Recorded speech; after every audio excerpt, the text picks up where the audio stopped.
gay man is in a deep coma near death from a savage being.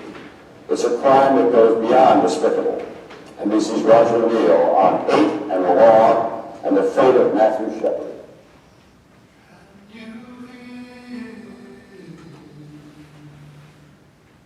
The prayer of the children abandoning in the shadow of an unknown room.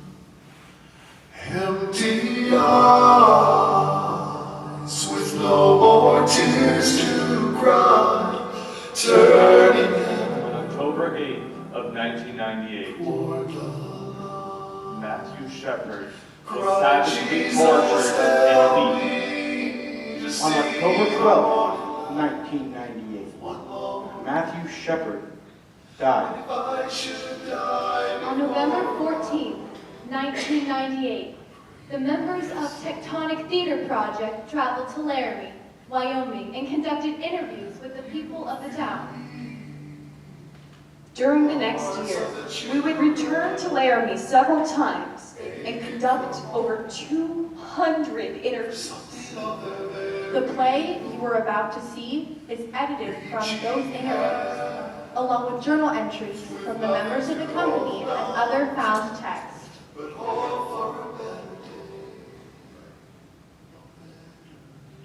Company member Greg Parati. My first interview was with Detective Sergeant King of the Laramie Police Department.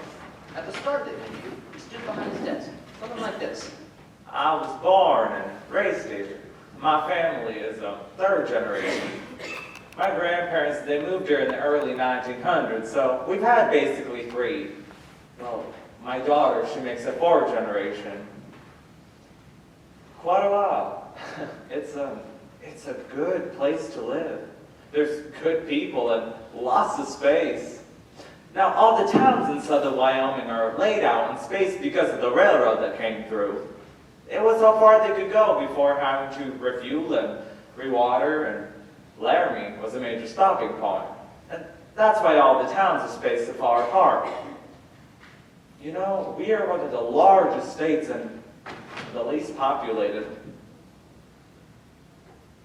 There's so much space between people and towns here.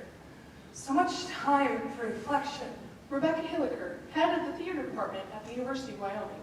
You have an opportunity to be happy in your life here. I found that people here are a lot nicer than in the Midwest where I used to teach, because they're happy. They're glad the sun is shining, and it shines a lot here. You have your old-time, traditional-type ranchers. They've been here forever. Laramie's been the hub of where they came for their supplies and stuff like that. Stewardship is one thing all our ancestors taught us. Eileen Engen, rancher. If you don't take care of your land, then you ruin it and you lose your living. So you have to do everything you can to take care of your land. I love it here. Jock O'Connor, limousine driver. You couldn't put me back out there and then mess back out there east. I think it's the climate, the cold, the wind. They say the Wyoming wind will drive a man insane, but you know what? Don't bother me. Well, some of the times it bothers me, but most time it don't. And then you got the university population. I moved here after living in a couple of big cities. Phyllis Dubois, president of the University of Wyoming. I loved it there, but you'd have to be out of your mind to let your kids out after dark.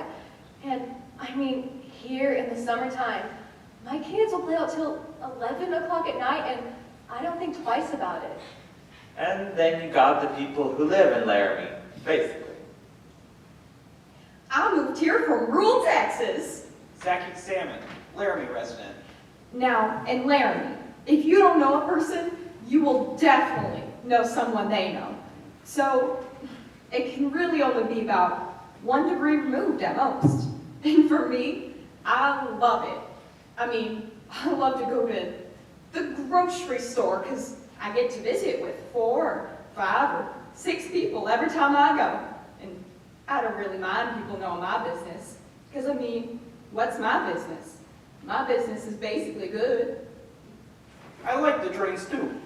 They don't bother me much. Well, some of the times they bother me, but most times they don't. Even though one goes by every 13 minutes out where I live. Doc actually lives up in Bossler, but everybody in Laramie knows him. He's also not actually a doctor. They used to carry cattle in trains. Now all they carry is diapers and cars. I grew up in Cody, Wyoming. April Silva, university student. Laramie is better than where I grew up. I'll give it that. It's a good place to live. Good people and lots of space. Now, when the incident happened with that boy, a lot of press people came through here, and this one time, some of them followed me out to the crime scene. And it was a beautiful day. I mean, absolutely gorgeous day. Real clear and crisp. And the sky was that blue that, you'll just never be able to paint. I mean, it's just sky blue. It's gorgeous. And the mountains in the background and a little snow on them. And this reporter lady person, she was out there and she said, Well, who found the boy? Who would want to be out here anyway? and I said, well, this is a really popular area for people to run, and mountain biking's really big out here, horseback riding. It's just, well, it's close to town. And she looked at me and she said, Who in the heck would want to run out here? and I'm thinking, lady, you're missing the point. All you gotta do is turn around and see the mountains. And smell the air. And listen to the birds. Just take in what's around you. And they're just nothing but the story. I didn't feel judged. I just felt like they were stupid, you know? They're missing the point. They're just missing the whole point. It's hard to talk about Laramie now. To tell you what Laramie is, for us. Jedediah Schultz. If you would have asked me before, I would have told you. Laramie is a beautiful town. Secluded enough you can have your own identity, with a strong sense of community. Everyone knows everyone, with a personality that most larger cities are just stripped of. After the incident, though, I would say Laramie is a town defined by an accident, a crime. We've become like Waco, or like Jasper. We're a noun, a definition, a sign. We may be able to come back from that, but it'll sure take a while.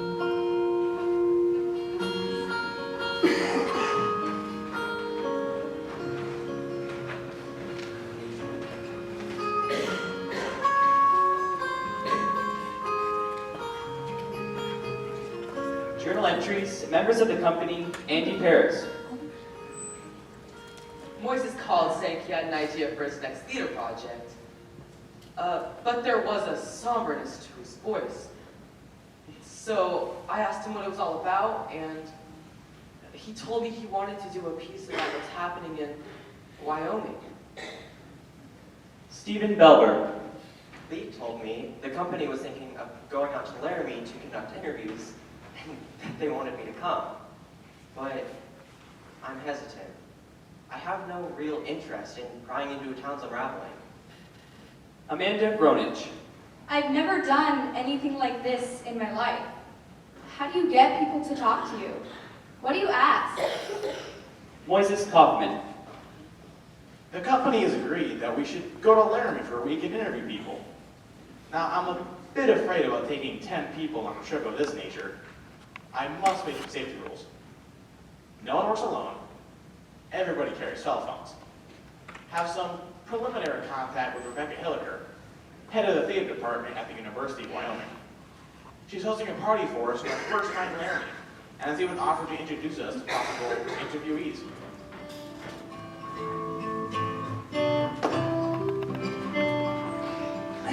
tell you that when I first heard that you were thinking of coming here, when you first called me, I wanted to say you just kicked me in the stomach. Why are you doing this to me? But then I thought, that's stupid. You're not doing this to me. And more importantly, I thought about it and decided that we've had so much negative closure on this whole thing. And the students really need to talk. When this happened, they started talking about it. But then the media descended, and all dialogue stopped. You know, I really love my students because they're free thinkers, and you may not like what they have to say, and you may not like their opinions because they can be very redneck, but they're honest, and they're truthful. So there's an excitement here. There's a dynamic here that I never had when I taught in the Midwest or in North Dakota, because there was so much Puritanism that dictated how people looked at the world that a lot of times they didn't have an opinion. You couldn't get them to express an opinion. And quite honestly, I'd rather have opinions that I don't like and have that dynamic in education. There's a student I think you should talk to. His name is Jedediah Schultz.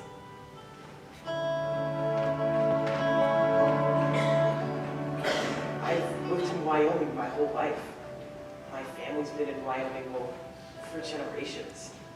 Now, when it came time to go to college, my parents couldn't afford to send me to college. I wanted to study theater. And I knew that if I was going to go to college, that I was going to have to get on a scholarship. And so they have this competition each year, this Wyoming State high school competition. And I knew that if I didn't take first place in the duets, that I wasn't going to get a scholarship. And so I went to the theater department of the university looking for good scenes. And I asked one of the professors, I was like, I need a killer scene. And he's like, well, here you go, this is it. And it was from Angels in America. And so I read it. And I knew that I could win best scene if I did a good enough job. And when the time came, I told my mom and dad so they would come to the competition. Now, you have to understand, my parents go to everything, every hockey game, every ball game, everything I've ever done. And they brought me into their room and told me that if I did that scene, that they wouldn't come to see me in the competition because they believed it was wrong. That homosexuality is wrong. You know, they felt that strongly about it, that they didn't want to come see their own son probably do the most important thing he'd done to that point in his life. And I didn't know what to do. I had never, ever gone against my parents' wishes. So I was really worried about it. But I decided to do it. And, you know, all I can remember from the competition is that when it was over, me and my scene partner, we came up and we shook hands, and there was a standing ovation. Man, it was amazing, you know, and we took first place and we won. And that's how come I can afford to be here at the university, because of that scene. It was one of the best moments of my life. And my parents weren't there. And to this day, that was the one thing my parents didn't see me do. And, you know, thinking back on it, I just think Well, why'd I do it? Why'd I oppose my parents? Because I'm not gay, so why'd I do it? And I guess the only honest answer I can give is that, well, I wanted to win. You know, it was such a good scene. It was like the best scene. Do you know Mr. Kushner? Maybe you can tell him.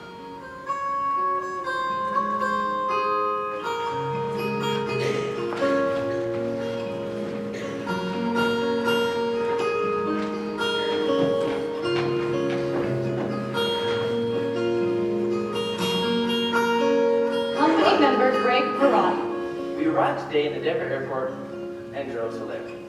But the moment we crossed the Wyoming border, I swear, I saw a herd of buffalo. Also, I thought it was strange that the Wyoming sign said, Wyoming, like no place on earth, instead of Wyoming, like no place else on earth. Company member Lee Bonikowski. We stopped at a local inn for a bite to eat, and our waitress said to us, Hi, my name's Debbie. I was born in 1954, and Debbie Reynolds was big then. So yes, there are a lot of us around, but I promise I won't slap you if you leave your elbows on the table. Today, the company tried to explain to me, to no avail, what chicken fried steak was. Now, are you from Wyoming, or are you just passing through? oh, we're just passing through. Company member Barbara Pitts. We arrived in Laramie tonight, just past the Welcome to Laramie sign. Population 26,687.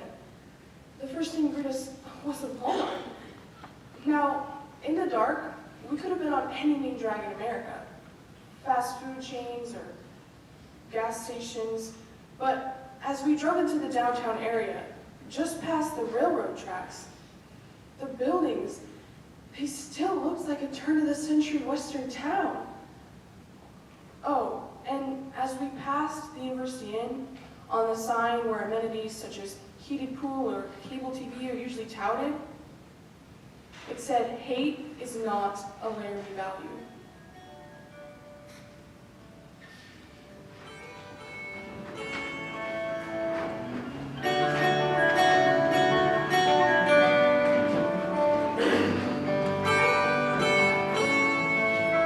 Greg Perrotti.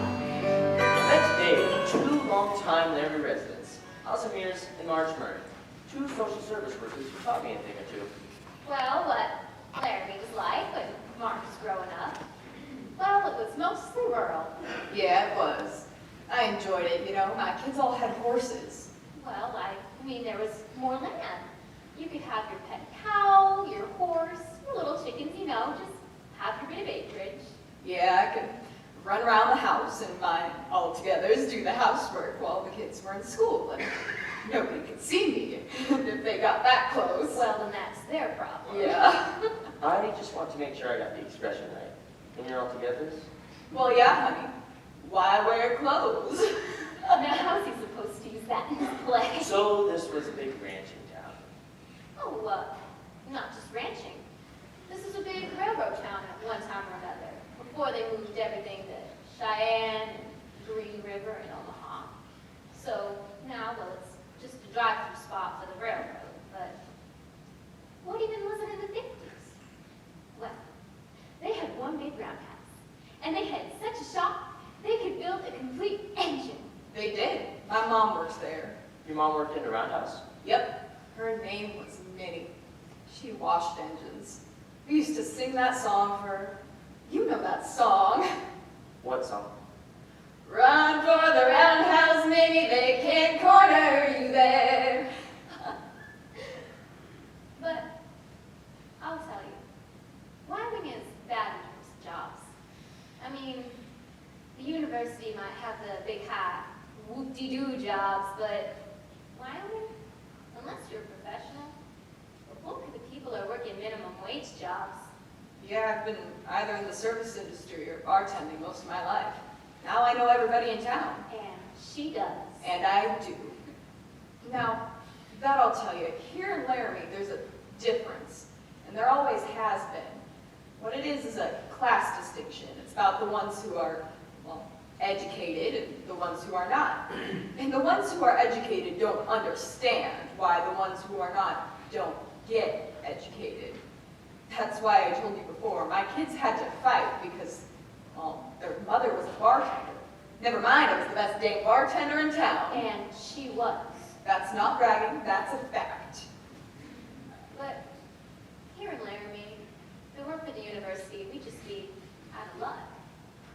Boy, you sure are getting an education today. Yeah, I guess I am. But let me just ask you this. What was your response when this happened to Matthew Shepard? Well, I've been close enough to the case to know many of the people.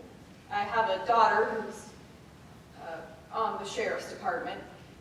Now, as for the gay issue, I don't give a darn one way or another, as long as they don't bother me. Even if they did, I'd just say no thank you. That's the attitude of most of the Laramie population.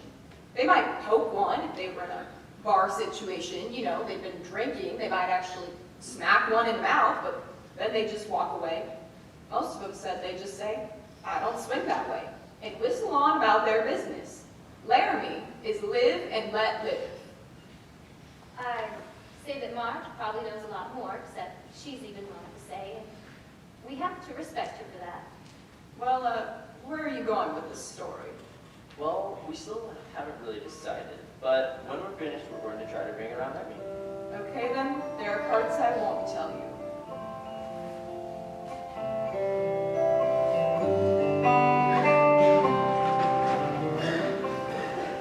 Company member Andy Paris. Today, we met someone who actually knew Matthew Shepard, Trish Steger, owner of a shop in town, and referred to him as Matt. Matt used to come into my shop. That's how I knew him. It was the first time we heard him referred to as Matt instead of Matthew. Did he go by Matt to everyone? Well, on the 2nd of October, I get a phone call. Probably 10 after 7. It was Matthew Shepard. And he said, can you pick me up at the corner at 3rd and Grand? So anyhow, I pull up to, see Matthew Shepard. And I mean, it's a little guy, like 5'2", soaking wet. Oh, I bet you 97 pounds tops. I mean, he was really small. So he walks up the window, and I'm going to try and go on steps so you can better understand the principle of this man. So he walks up the window, and I say, are you Matthew? And he says, yeah, I'm Matthew, but I don't want you to call me Matthew or Mr. Shepard. My name is Matt, and I want you to know I am gay, and we're going to a gay bar. Do you have a problem with that? And I looked at him and I said, how are you paying? The fact is, Laramie doesn't have any gay bars. And for that matter, neither does Wyoming. So he was hiring me to take him down to Fort Collins, Colorado. And it's about an hour away. Matt was a little blunt. You know what I'm saying? He always was. But I liked him because he was straightforward. Maybe gay, but straightforward. How does one person ever really tell about another? You should really talk to my sister Romaine. She was a good friend of Matthew's. Well, we never called him Matthew. Actually, most of the time we called him Choo Choo. You know, because we started out calling him Matthew, and then we just called him Choo Choo. And whenever I think of Matthew, I always think of this incredible, beaming smile. You know, he'd just walk into a room and he'd just be like, and it just made you feel great. And he would stare people down in the coffee shop because he always wanted to sit on the end seat so that he could talk to me while I was working and somebody was sitting there. He would stand there and stare at them until they left. And then he would claim a spot. But Matt definitely had a political side to him. I mean, he really wanted to get into political affairs. That's all his big interest was watching CNN and MSNBC. Those were the only stations I ever saw his TV tuned into. Matt was just really smart in political affairs, but not too smart on, common sense things. so he moves to Laramie to go to school. Matthew was very shy when he first came in, Joan Peacock, Matthew's academic advisor. to the point of being somewhat mousy, I'd almost say. You see, he was having some difficulties adjusting. This was home for him, and he made that quite clear. And so, his mousiness, his shyness, gave way to a person that was excited about this track he was going to embark on. He was just starting to say to himself, wow, there are opportunities here. There are things I can do in this world. I can be important. I did hear from Matt about 48 hours before his attack, and he told me that he had joined the gay and lesbian group on campus, and he said he was enjoying it. You know, he was getting ready for Pride Week and whatnot. He was totally stoked about school. Yeah, he was really excited about being there. And in retrospect, and I can only say this in retrospect, of course, I think that's where he was heading, towards human rights, which only adds to the irony and tragedy of this.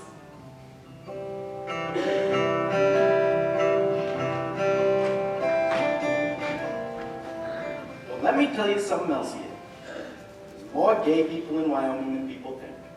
I know for a fact. They're not, what do you call them? The queens, you know, the gay people, the queens, run around queer type people. No, they're the ones that throw bail, hay, ride horses, and brand.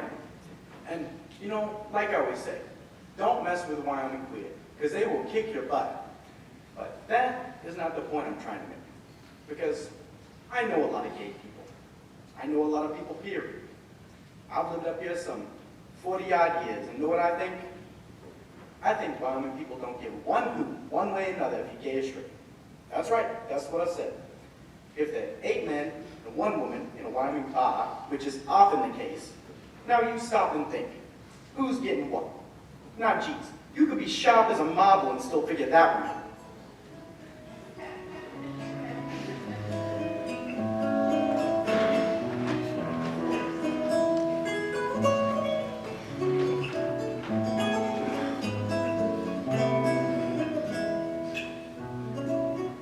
My understanding when I first came here Catherine Connolly.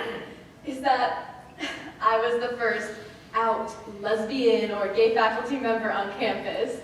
And I mean, that was in 1992, so that wasn't that long ago. And in my interview, I was asked what my husband did. And so that's when I came out. Do you want to know a funny story? When you first get here as a new faculty member, there's all these things you have to do. And so I was in my office this one day, and I noticed that this woman had called.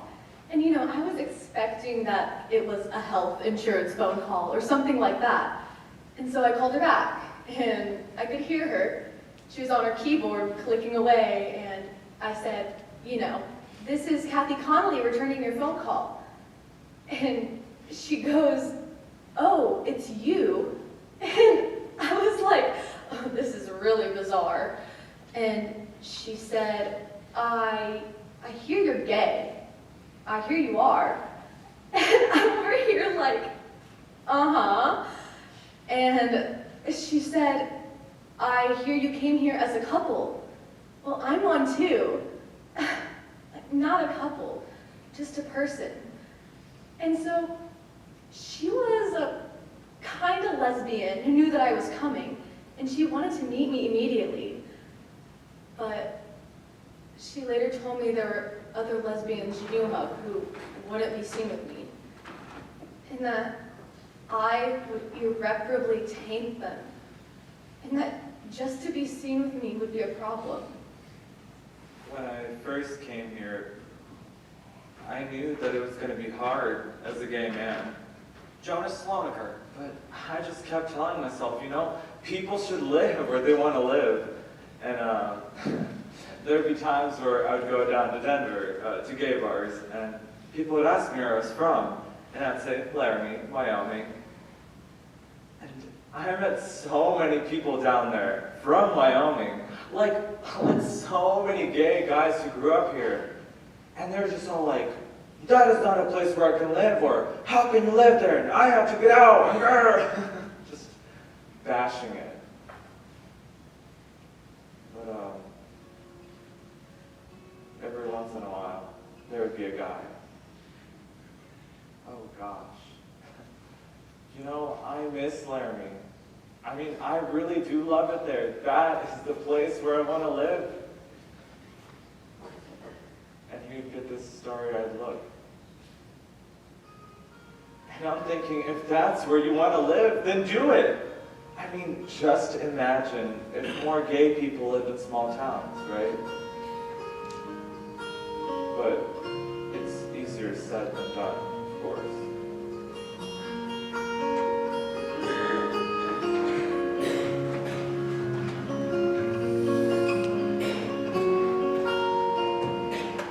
Today, we're moving from our motel and heading for a Best Western. Mrs. Kaufman, My hope is that it's a better Western. Amanda Gronich.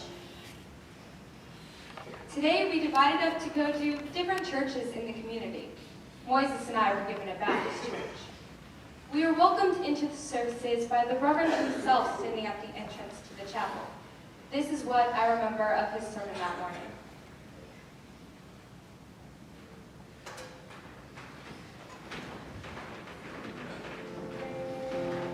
My dear brothers and sisters, I am here today to bring you the word of the Lord. Now, I have a simple truth that I tell my colleagues and I'm going to tell you today. The word is either sufficient or it is not. Scientists tell me that the human history, that the world is 5 billion or 6 billion years old. After all, what's billion years give or take? Now, the Bible tells me that the world is 6,000 years old. The word is either sufficient or it is not. The sociology of religion in the West. Stephen Meade Johnson, Unitarian minister. Dominant religious traditions in this town. Baptist, Mormon, they're everywhere. It's not just like Salt Lake. They're all over. It's like a jam on toast down here. The Mormon church has a little different thing going that irritates some folks. Doug Laws, state ecclesiastical leader of the Mormon Church.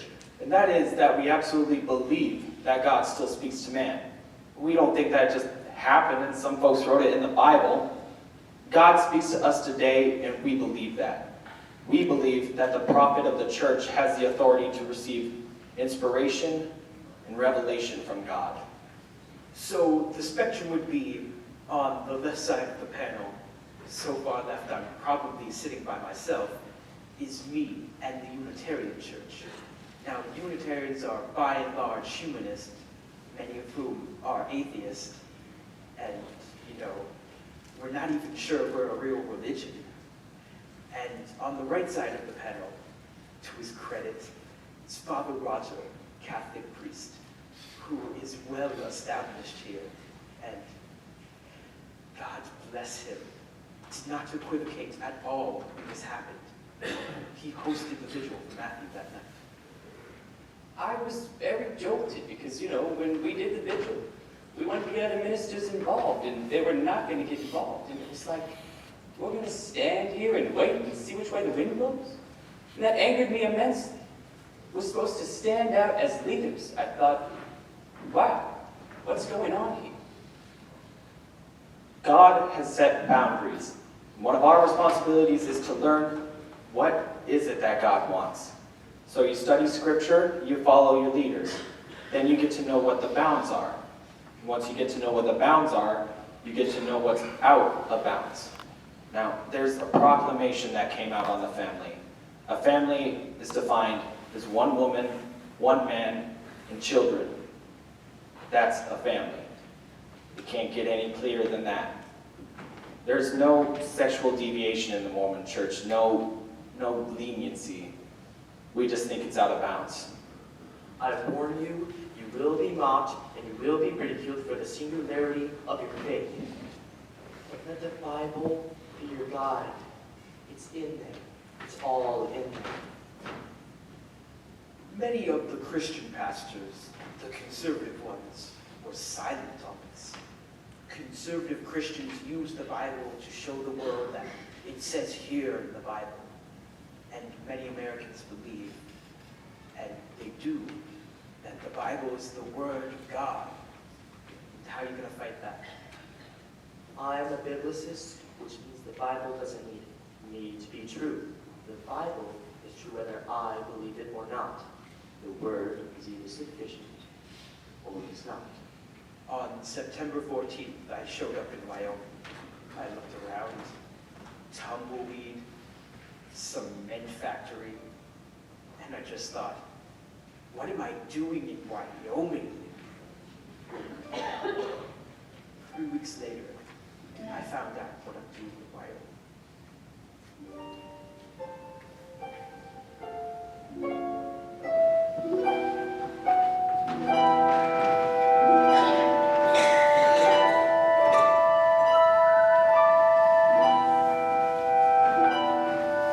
Breakfast this morning with a university student named Zubaida Ula. She is an Islamic feminist who likes to do things her own way. I've lived in Laramie since I was 4 years old. My parents are from Bangladesh. 2 years ago, because I'm Muslim, I decided to start wearing a scarf. That's really changed my life in Laramie. Yeah. Like, people say things to me like, why do you have to wear that thing on your head? Like, when I go to the grocery store, I'm not looking to give people Islam 101, you know what I mean? So, I'll be like, well, it's part of my religion, and they'll be, this is the worst part, because they'll be like, I know it's part of your religion, but why? How am I supposed to go into the whole doctrine of physical modesty and my own spiritual relationship with the Lord, standing there with my pop and chips? You know what I mean? You know? It's so weird to me that a group from New York would be writing a play about Laramie. And then I was picturing, you're gonna be in a play about my town. You're gonna be on stage in New York. And you're gonna be acting like you're us. That's so weird.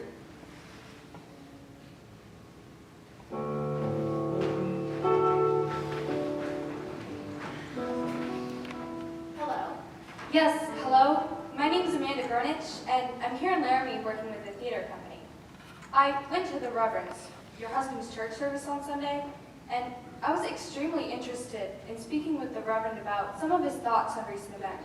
Oh, well, I'm not really sure he'll want to talk to you about that. He has very biblical views about, homosexuality, and he doesn't condone that kind of violence. But he doesn't condone that kind of lifestyle either. And the press was just awful about this whole thing. I understand, really. It must have just been terrible. It was. We're really just hoping this whole thing goes away. Well, do you think maybe I could call back and speak with your husband just briefly? I suppose. You can call back tonight at 9 o'clock. Thank you so much. I'll do that.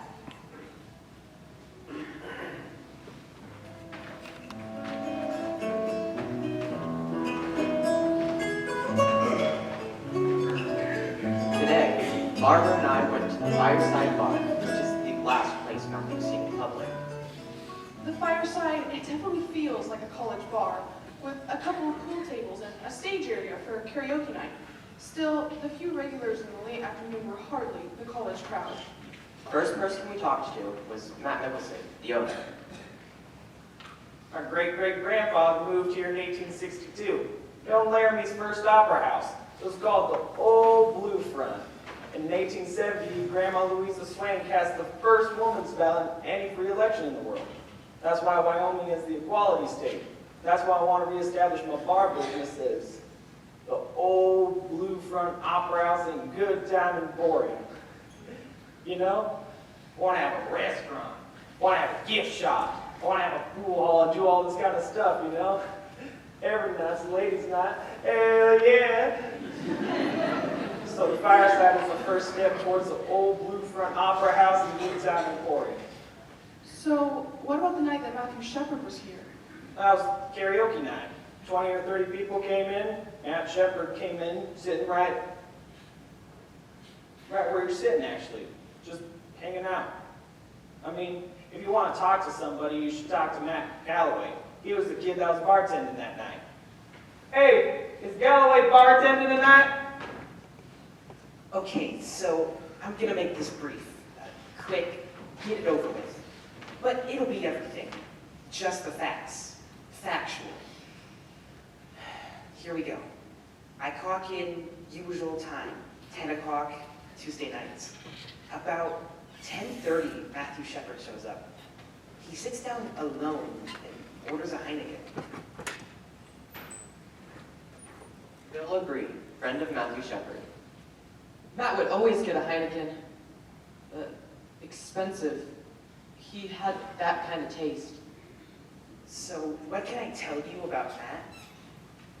If I had 100 customers just like him, it'd be the most perfect bar I'd ever been in, okay? And nothing to do with sexual orientation. Absolute mannerisms, you know? Politeness, intelligence, taking care of me, as in tips. You know, everything conversation. Dress nice, clean cut, just sits down and offers intellect within your vocabulary. So he kind of just kicks it there. Doesn't look like he's looking for anyone or like he has any worries. Just enjoys his company and the drink, I guess. Now about 11:30. No, it was 11:45. No, 11:30.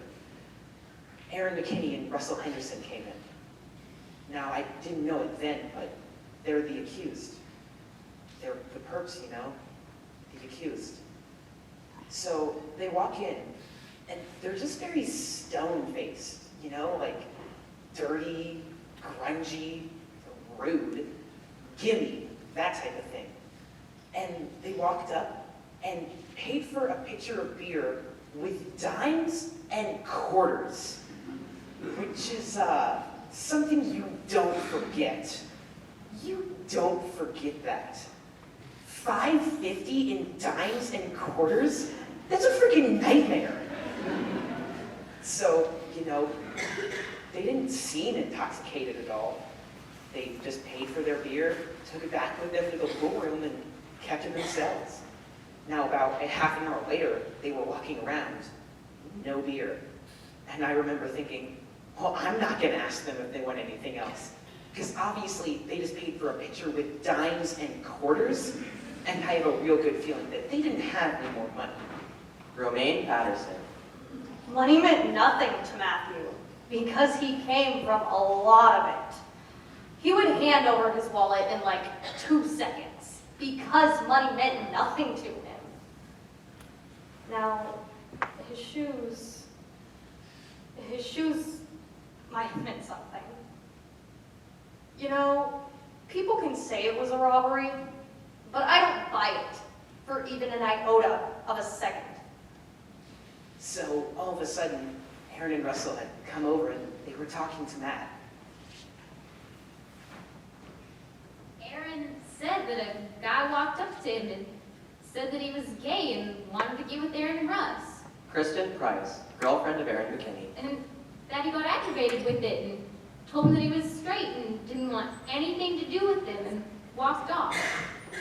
He said that's when he and Russ went to the bathroom and decided to pretend that they were gay and get him in the truck and rob him. Okay, no. They stated that he approached them. That Matt came on to them? I absolutely positively disbelieve and refute that statement 100%. I refute that, and I'm going to give you 2 reasons why. First off, character reference. Why would he approach them? Why them? He wasn't approaching anybody else in the bar. You know, they say he was a gay, that he was a flaming gay. He's going to approach people like that? He never approached me. Hello? He's going to approach people like that? I don't buy it. 2, territorialism is the word I'll use for that. And that's that Matt was just sitting there, and Russell and Aaron were in the pool area. Upon their first interaction, they were in the area Matt had been seeing all night. So who approached who by that? But Matt was the kind of person, like, he would never not talk to someone for any reason, you know? Like, if someone came up to him and started a conversation with him, he would just be like, oh, blah, blah, blah, blah, blah, you know? He never had a problem striking up a conversation with anybody. Matt did feel lonely a lot of times. Me knowing that, and just knowing how gullible Matt could be, he would have walked right into it. The fact that he was at the bar alone, without any friends, made him that much more vulnerable. So what I'm testifying to, because I'm basically the key eyewitness in this case, is that I saw Matthew leave. I saw 2 individuals leave with him, and I didn't see their faces, but I saw the backs of their heads. And at the same time, Russell and Aaron were no longer in the bar. Now you do the math. Actually, I think the DJ was the last one to talk to him that night. His name's Shadow. Yo, man, I was the last person Matt talked to before I left the plaza. I was just messing around with my equipment, and he stopped me. Actually, I stopped him. He's like, hey, Shadow, blah, blah, blah. I'm like, what up, man? You getting ready to leave? He's like, yeah, man, and this and that. But then, I noticed them 2 guys outside. They're standing there, you know. He was looking over at them, they were looking back at him. And I stood and talked to him after like a good 10 minutes, and you seen the guys getting like, you seen them like worried, like anxious to leave. So when they took off, I seen it. When they took off, there was a small black truck, and the 3 of them sat in the front, Matt sat in the middle. I think nothing of it, you know. I didn't think them guys gonna be like that.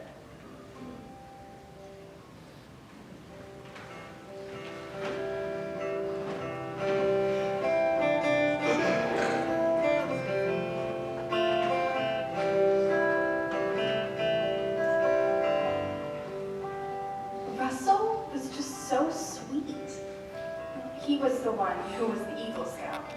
I mean, his whole presence was just quiet and sweet. So of course, it doesn't make sense to me.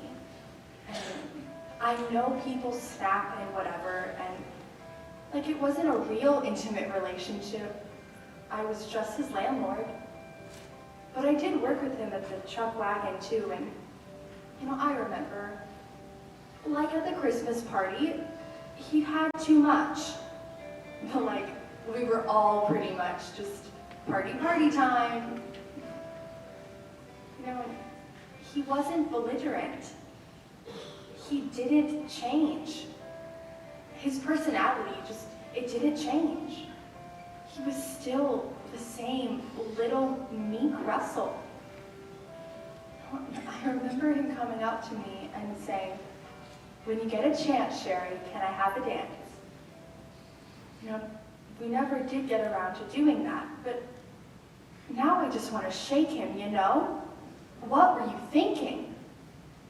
What in the world were you thinking?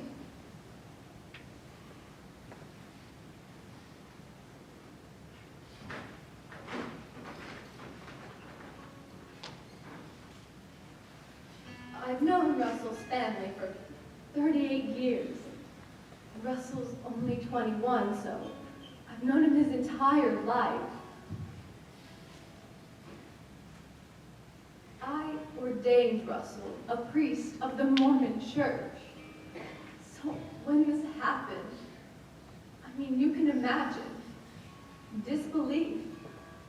And after the sentencing, the church held a disciplinary council, and the result of that meeting was to excommunicate Russell from the Mormon Church.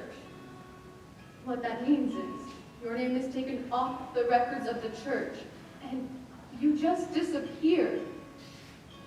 And Russell's reaction to that was not positive. It hurt him, and I think it hurt him too to realize at this point how serious a transgression he had committed. But I will not desert Russell. It's a matter of my religion and my friendship with the family.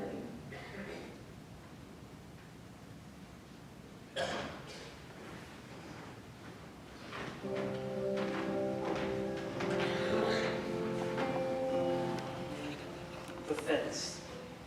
I've been out there 4 times, taking visitors. That place has become a pilgrimage site. Clearly, it's a very powerful personal experience to go out there. It's so stark and so empty. You can't help but think of Matthew out there for nearly 18 hours in freezing temperatures. That isolated view and the words, God, my God, why have you forsaken me? Comes to mind. Company member Greg Pirati. Phil Agree, a friend of Matthew's, took us to the fence this morning. I broke down and then I touched it. I feel such a strong kinship for this young man. And on the way back, I made sure no one saw me crying. Lee Fondikowski. Greg was crying on the way back. I couldn't bring myself to tears, but I felt the same way. I have an interview later this afternoon with Aaron Griffiths. He's the boy who found Matthew up there at the fence. I don't think I'm up for it. I'll see if someone else can do it.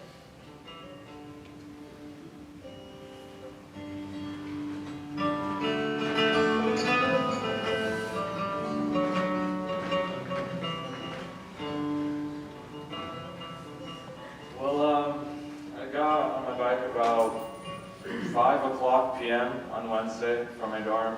Just kind of felt like going for a ride, so I went up to the Cactus Canyon, and I'm not super familiar with that area, so on my way back down, I didn't know where I was going, just sort of picking a way to go.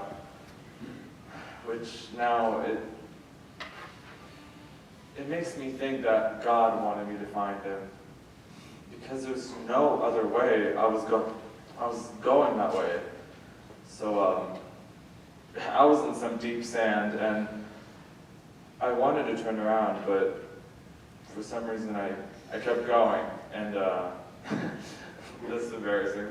There's this rock on the ground, all right, and I drilled it. I mean, I went over the handlebars, and I ended up on the ground, so I got up, and I was just kind of dusting myself off, and looking around, and I noticed something.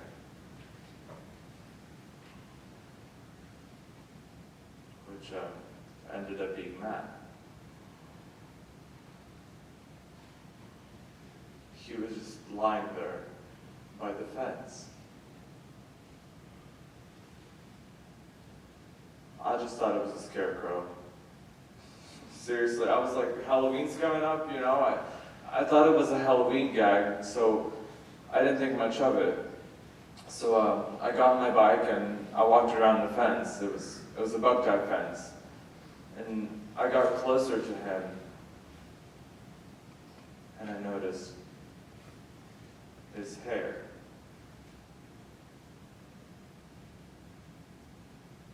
Which was the major key to me noticing that it was a human being, was the hair. Because I just thought it was a scarecrow. Seriously, I even noticed his chest was going up and down. I still thought it was a dummy, you know, just some sort of mechanism.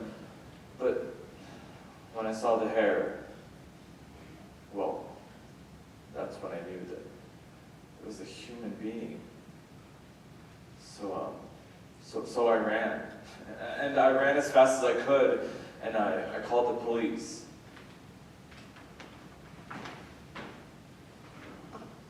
I responded to the call.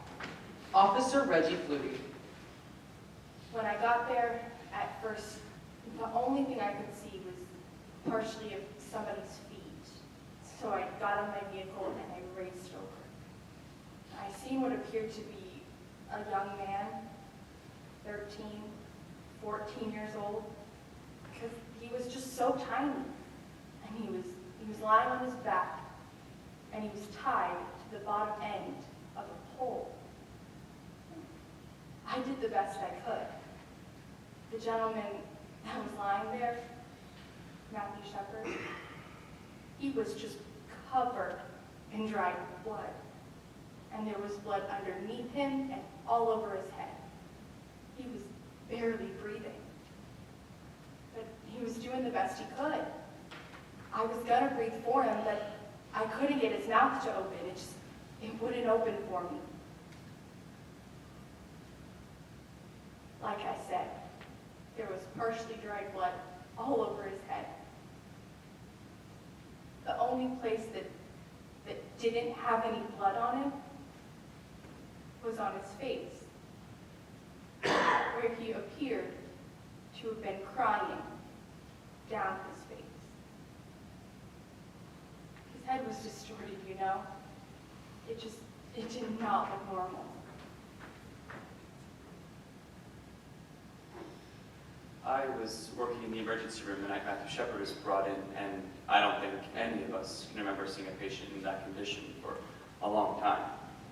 Those of us who've worked in a big city hospital have seen this kind of thing before, but we do have some people who haven't worked in a big city hospital.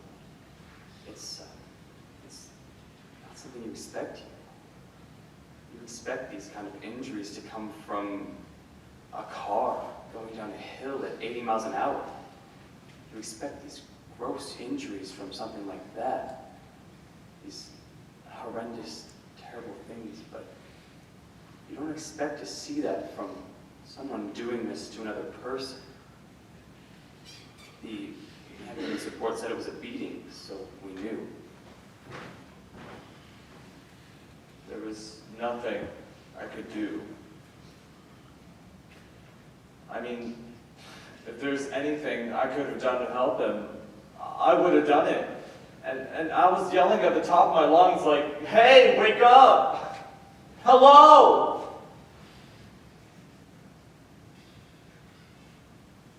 He didn't move.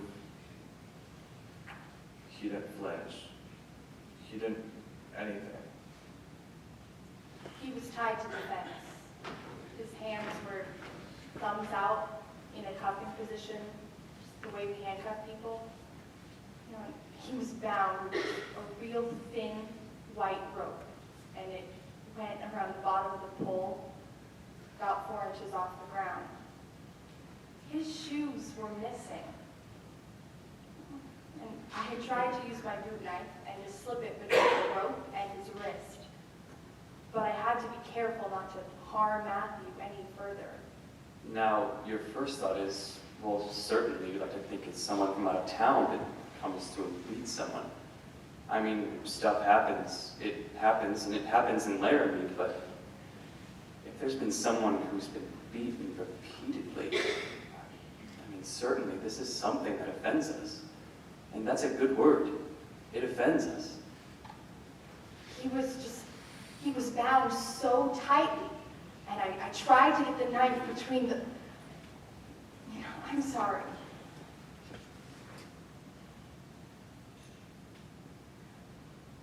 I was trying to get the knife between the rope and his wrist. So we rolled him over to his left side. And when we did that, he quit breathing. Immediately, I put him back on his back, and that was enough. It was enough of an adjustment to cut him free. I had seen the EMS unit trying to get the location. When they got there, we put a neck brace on him, placed Matthew on a backboard, and scooted him from underneath the fence. Then Rob drove the ambulance to Infant's Hospital emergency room. Now, the strange thing is, 20 minutes before Matthew came in, Aaron McKinney was brought in by his girlfriend. I guess he had gotten into a fight later that night back in town. So I'm working on Aaron, and the ambulance comes in with Matthew. And at this point, I don't know there's a connection at all. So I tell Aaron to wait, and I go and treat Matthew. So there's Aaron in one room of the ER, and Matthew 2 doors down. And as soon as we saw Matthew, it was very obvious his care was beyond our capabilities. We called the neurosurgeon in Poudre Valley and had him on the road in an hour and 15 minutes, I think. You know, days later, they showed me a picture of Matthew. I would have never recognized him. And a couple days later, I found out the connection, and I was struck. They were just 2 kids. They were both my patients, and they were both 2 kids. I took care of both of them, of both of their bodies, and for a moment, I wondered if this is how God feels when he looks down at us. How we're all his kids, our bodies, our souls. And I felt a great deal of compassion for both of them.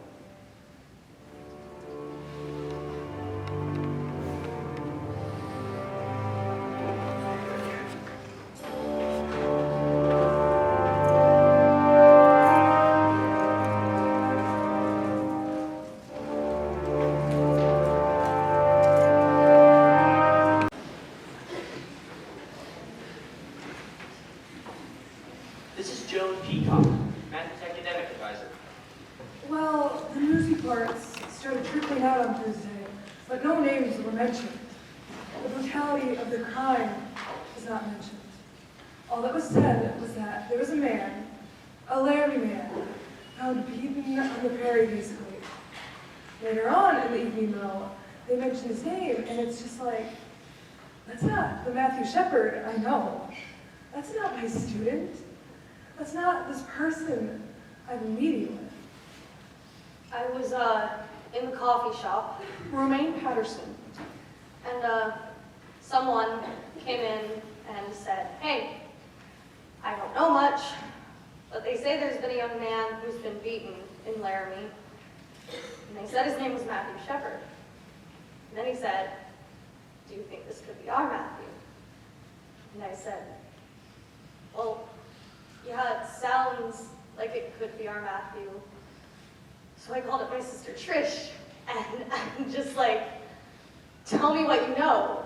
You know, I need to know anything that you know, because I don't know anything about this.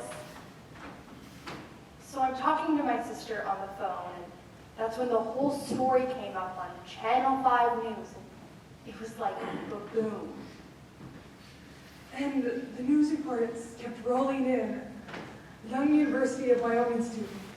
His name, his age, his description.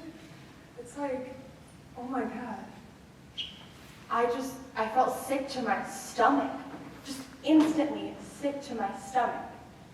And then I had to tell my sister, it was Matthew. It was your friend. Okay, I'll tell you it's overwhelming. Matt Galloway. Friday morning, I first found out about it. I walk out of class and boom, there it is. Right there in the branding iron. So I go to the nearest newsstand and I buy a Laramie boomerang because, you know, I want more details. So I buy that, go home, and before I can even open my paper, my boss calls me and he says, Did you hear what happened? and I'm like, well, yeah, I did. Was he at the bar Tuesday night? And I was like, yes. You have to get down to the bar right now. We have to talk about what's going to happen. By this point, I was starting to get upset, but still, the severity wasn't out yet. And then that night, I was watching the 10 o'clock news, and they started talking about the nature and the severity of it. So I'm on the phone with Nicholson, and he says, We have to go to the arraignment. We have to identify these guys and make sure that they were at the bar that night. you know, so we go to the arraignment.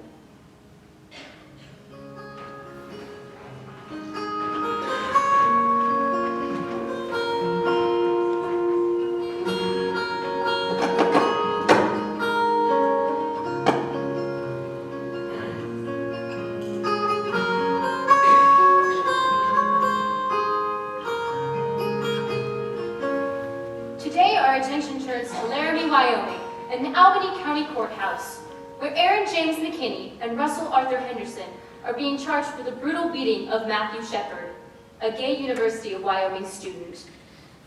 The arraignment was on Friday, right around lunchtime, and, you know, I just said, I'm going, and I took off. It was just down the street, and I walked a few blocks and I went. Has anyone told you about the arraignment?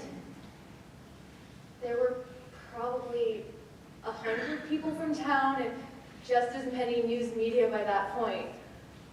A lot more of the details had come out.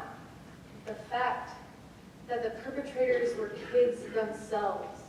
I mean, local kids that anyone who's from around here has some relationship to. And everybody was really, I think, waiting on pins and needles for what would happen when they walked in. And what happened, there's 200 people in the room by this point, and they walked in their complete orange jumpsuits and their shackles. I mean, you could have heard a pin drop. It was incredibly solemn. I mean, lots of people were teary at that point. And then the judge came in and did a reading. There was a reading of the evidence that the prosecution has. And, you know, it's just the facts. It's a reading of the facts. And the reading was, The essential facts are that the defendants, Aaron James McKinney and Russell Arthur Henderson, met Matthew Shepard at the Fireside Bar. And after Mr. Shepard confided he was gay, the subjects deceived Mr. Shepard into getting in their vehicle and driving to a remote area. Upon arrival at said area, the subjects tied the victim to a buck fence, robbed him, tortured him, and beat him. Both defendants were later contacted by officers of the Laramie Police Department. And inside the cab of their pickup was a credit card and a pair of black patent leather shoes belonging to the victim, Matthew Shepard. The subjects had the victim's credit card and wallet containing $20 in cash, his shoes, and other items. The defendants also obtained the victim's address and to later burglarize his home. I don't think there was anybody who was left in that courtroom who wasn't crying by the end of it. I mean, it lasted 5 minutes, maybe, but it kept getting more and more horrific, ending with, The defendants left the victim begging for his life.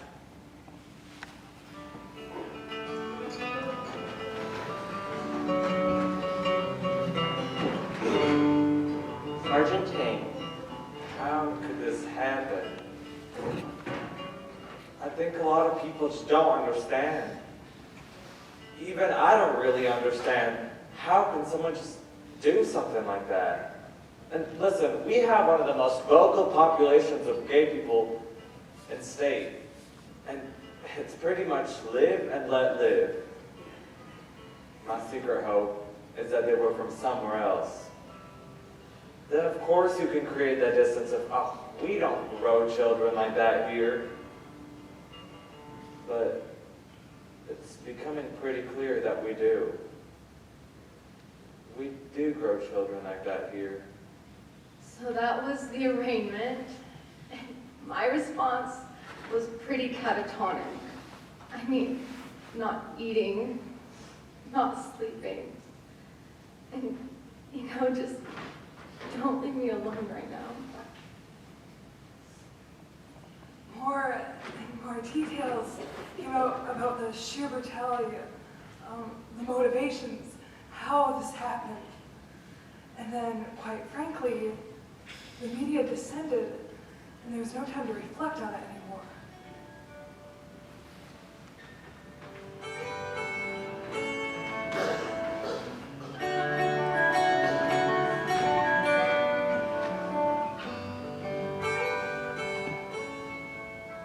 Laramie, Wyoming, often referred to as the gem city of the plains, is now the eye of the storm. The cowboy Aaron state Kenny rednecks and his now- friend Russell Henderson came from the poor side of town. Both he broke bones and What happened to Matthew Shepard was an exception to the rule, but it is an extreme version of what happens in our schools on a daily basis. As a gay college student lay hospitalized in critical condition after a severe beating, this small city, which bills itself as Wyoming's hometown, wrestles with its attitudes towards gay men. It's a tough business, as Matthew Shepard knew, and as his friends know, to be gay in cowboy country. It was huge. Yeah, it was herds. I'm talking hundreds of reporters, which really makes a dent in our town's population. There were reporters everywhere, news trucks everywhere on news, everywhere in town. And we're not used to that type of attention. We're not used to that type of exposure. Tiffany Edwards.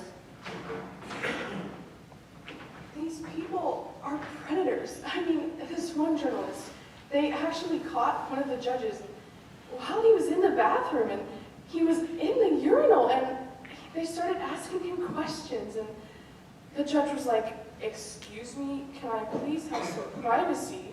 And then the journalist was like offended, and he asked for privacy. I mean, this is not how journalism started. Like the Gutenberg Press, you know? Wyoming Governor Jim Geringer, a first-term Republican up for re-election. I am outraged and sickened by the heinous crime committed on Matthew Shepard. I extend my most heartfelt sympathies to the family. Governor, you haven't pushed hate crime legislation in the past. However, I would like to urge the people of Wyoming from giving one group special rights over others. We will wait and see if the vicious torture and beating of Matthew Shepard was motivated by hate. You got the beginning of the news story where they have the graphics in the background, and it says, "Murder in Wyoming." And Wyoming's dripping red. Like it's got blood on it or something. It's like, what? What is this? I mean, this is sensationalism. And where we're going now, wait a minute. We had those guys in jail in less than a day, and I think that's pretty good. And for us to be more or less maligned, Eileen Engen. that we're not a good community, and we are. The majority of people here are good people. You get bad apples once in a while, but you know, I really think the gay community took this as an advantage. They saw this and used it as a chance to exploit us. Bill McKinney, father of one of the accused.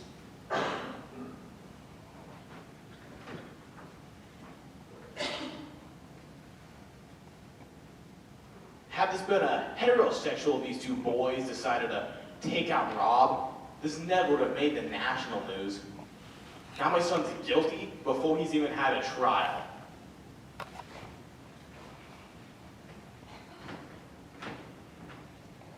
Look, I do think that the media, they actually made people accountable because they made people think.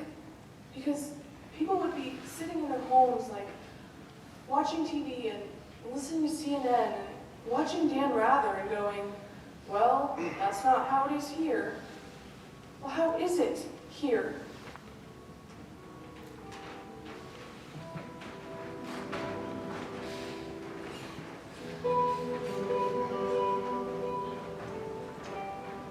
By this point, I looked out there, and where there had been 2, maybe 3 reporters, there were now 10 or 15 still photographers, another 20 or 30 reporters, and 10 video cameras.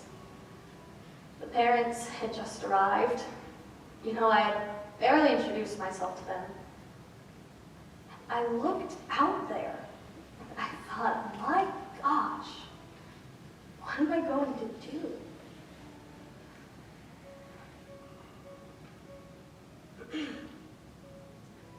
Matthew Shepard was admitted in critical condition approximately 9:15 p.m. October 7th. When he arrived, he was unresponsive and breathing support was being provided. Matthew's major injuries upon arrival consisted of hypothermia and a fracture from behind the head to just in front of the right ear. This has caused bleeding in the brain as well as pressure on the brain. There were also several lacerations on his head, face, and neck. Matthew's temperature has fluctuated over the last 24 hours, ranging from 98 to 106 degrees. We have had difficulty controlling his temperature. Matthew's parents arrived 7 p.m. October 9th and are now at his bedside. The following is a statement from them. First of all, we would like to thank the American public for their fond wishes for Matthew's speedy recovery. We appreciate your prayers and goodwill, and we know that there is something Matthew would appreciate too. At this time, we have a special request for members of the media. We ask that you respect our privacy as well as Matthew's so that we can concentrate all of our love, thoughts, and efforts on our son. Thank you very much.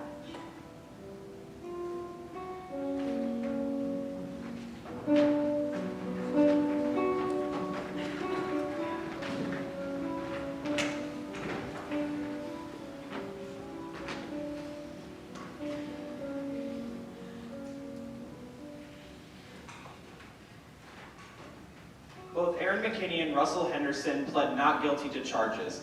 Their girlfriends Chastity Paisley and Kristen Price also pled not guilty after being charged to accessories after the fact. On our next trip, we spoke with Chief Investigator on the case, Detective Rob Debris of the Albany County Sheriff's Department. The thing that bothered me the most when we went down to Hooter Valley where Matthew was, and the thing that bothered me was actually seeing him. I mean, touching him. As a homicide detective, you look at bodies. And this poor boy is sitting here, fighting all his life, trying to make it, and I just wanted it so by the book, you know? I keep seeing that picture in my head from when I first found him. Aaron Kreitels. It's not pleasant whatsoever. Like, I don't want it there. I want to get it out. And that's the biggest part for me, is seeing that picture in my head. It's just kind of unbelievable to me, you know, that I happen to be the person who found him. Because the biggest question for me, like with my religion, is why did God want me to find him? I know how to take care of myself, but I was irrationally terrified. Catherine Connolly. So what that means is not letting my 12-year-old son walk the streets alone, seeing a truck do a U-turn and thinking that it's coming after me, having to stop because I'm shaking so bad. But in fact, the truck wasn't coming after me, but my immediate reaction was to have my heart in my mouth. Ultimately, no matter how you dice it, I had a decision to make. Matt Galloway.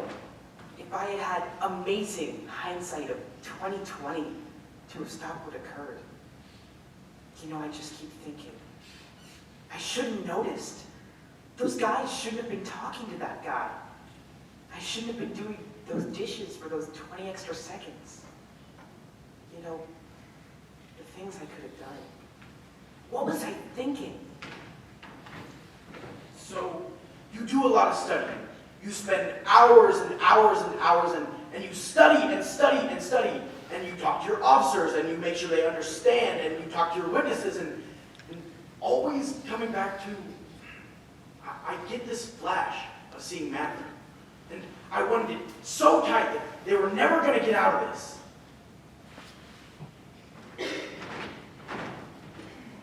none of the things that happened when I got to the fence. Reggie Flutie. There was just such an overwhelming amount of blood. No, we tried to wear protective gloves, but we had a really cheap sheriff at the time, and he bought us bad gloves, you know? You put them on, and they keep breaking. So finally, you just run out of gloves, you know? And you think, don't hesitate. That's what your mind tells you to do all the time. Don't hesitate. So you just keep moving, and you try to help Matthew, and you try to find an airway. That's what you do, you know? The thing I wasn't telling you before is that Reggie is my daughter. Marjorie. And, well, when she first told me she wanted to be a police officer, well, I thought there was not a better choice for her. She could handle whatever came her way. Probably a day and a half later, the hospital called and told me Matthew had HIV. And they said, you've been exposed, and you've had a bad exposure. You see, I've been building a lean-to for my llamas, so my hands just had a bunch of open cuts and scrapes on them. So I was kind of screwed, you know? Like, oh shoot! Would you like to talk about losing sleep? So I said to the doctor, okay, what do I do? And they said, get up here. So I got up there, and we started the ATZ drugs immediately. Now, they told me that's a drug that if it's administered 36 hours after you've been exposed, it can maybe stop your getting the disease. That is a mean, nasty medicine. I've lost 10 pounds and a lot of my hair. Now, quite frankly, I just wanted to lash out at somebody. Not at Matthew. Please understand that not one of us was mad at Matthew. We maybe wanted to squeeze McKinney's head off, you know? And I think about Henderson. Two absolutely human beings caused so much grief for so many people. It's been terrible for my whole family, but mostly for her and her kids. I really think it brought home to my girls what their mom really does for a living. Now, Reggie, you know what I'm going to tell you now. You know, and my parents, they both told me the same thing. You're quitting that job. And it's just a parent thing, you know? They're terribly proud of you, no matter what you do. Whether you're handling a drunk or a case like this. They just don't want you getting hurt. Like I said, there's a right way, a wrong way, and then there's Reggie's way. So I finally said, oh, get over it, Francis. Oh, you are so stubborn. You know, they say I'm stubborn, but I don't believe them. I just think, okay, there's your opinion, and now here's mine.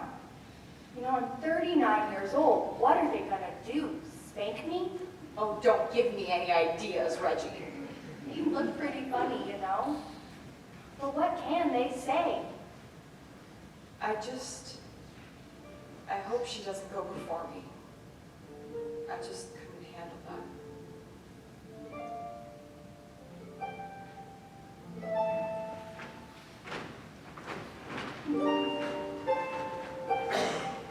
Phyllis Dubois, president of the University of Wyoming. This was a young person who read my statement on the Denver Post story and sent me an email to me directly, and it said, You and the straight people of Laramie in Wyoming are guilty of beating Matthew Shepard, just as the Germans who turned the other way are guilty of the deaths of the Jews, the gypsies, and the homosexuals. Unless and until you acknowledge the fact that Matthew's death was not just a random occurrence, or the work of two crazies, you have Matthew's blood on your hands. and I just can't begin to tell you what that does to you. And it's like, you can't possibly know what I'm thinking, and you can't possibly know what this has done to me, and my family, and my community.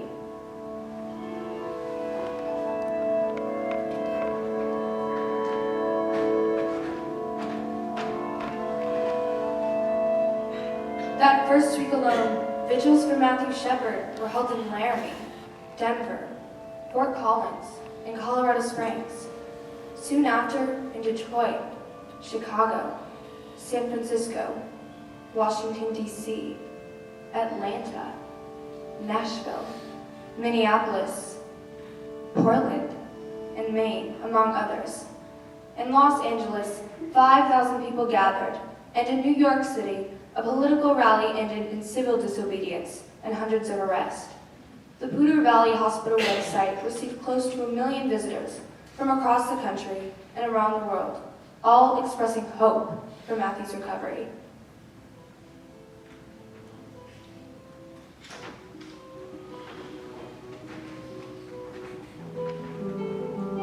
As of today, Matthew Shepard remains in critical condition. His family continues to emphasize that the media respect their privacy and thank the public for their kind thoughts and concern for Matthew.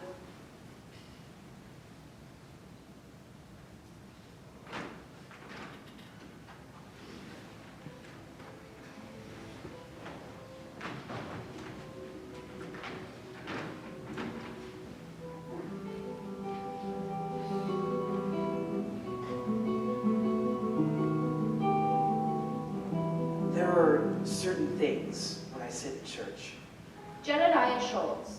and the Reverend will tell you flat out that he doesn't agree with homosexuality. And I don't know. I think I'm still learning about myself. I think I don't know enough about certain things to say that homosexuality is right. You know, when you've been raised your whole life to think it's wrong. I would say that I don't agree with it. I don't. But maybe that's just because I could never do it. And, you know, religiously speaking, I don't think that's how God intended it to happen. But I don't hate gay people or anything. Like, I'm not going to persecute them. I'm not going to let that get between me and another person.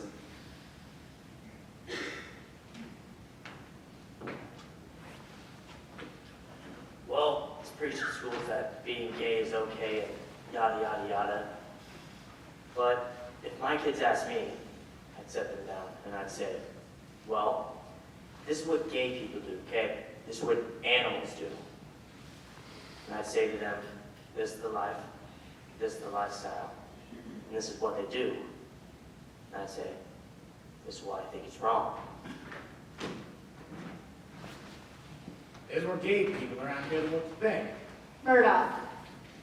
It doesn't bother anybody because most of them are gay or lesbian. They know who they're talking to. And if you step out of line, you're asking for it. Some people are trying to say he made it past it none. He doesn't pick up regular people. Now, I'm not trying to say excuse their actions, but it made me feel better. Because it was partially Matthew Shepard's fault and partially the guys who did it. It was 50-50. Yes, as a lesbian, I was more concerned for my safety. Zachy Salmon.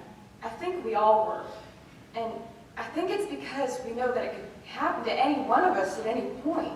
I mean, I would be afraid to walk down the street and display any sort of physical affection for my partner. You don't do that here in Laramie. Well, there's this whole idea, you leave me alone and I leave you alone. Jonas Slonaker. It's even in some of the Western literature, you know, live and let live. That is such crap. I even tell my friends that. Even my gay friends bring it up sometimes and I'm like, that is crap. You know that, right? I mean, basically what it boils down to is, if I don't tell you I'm gay, you won't beat the crap out of me. What's so great about that? That's a great philosophy.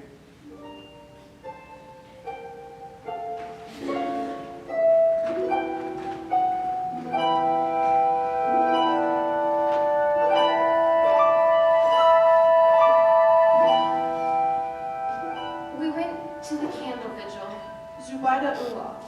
And it was so good to be with people who felt like crap.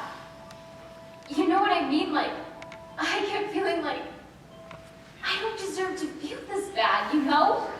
And then some guy got up there and he said, blah, blah, blah, blah, blah. And then he said, and I'm saying it wrong, but basically he said, come on, guys, let's show the world that Laramie is not this kind of town.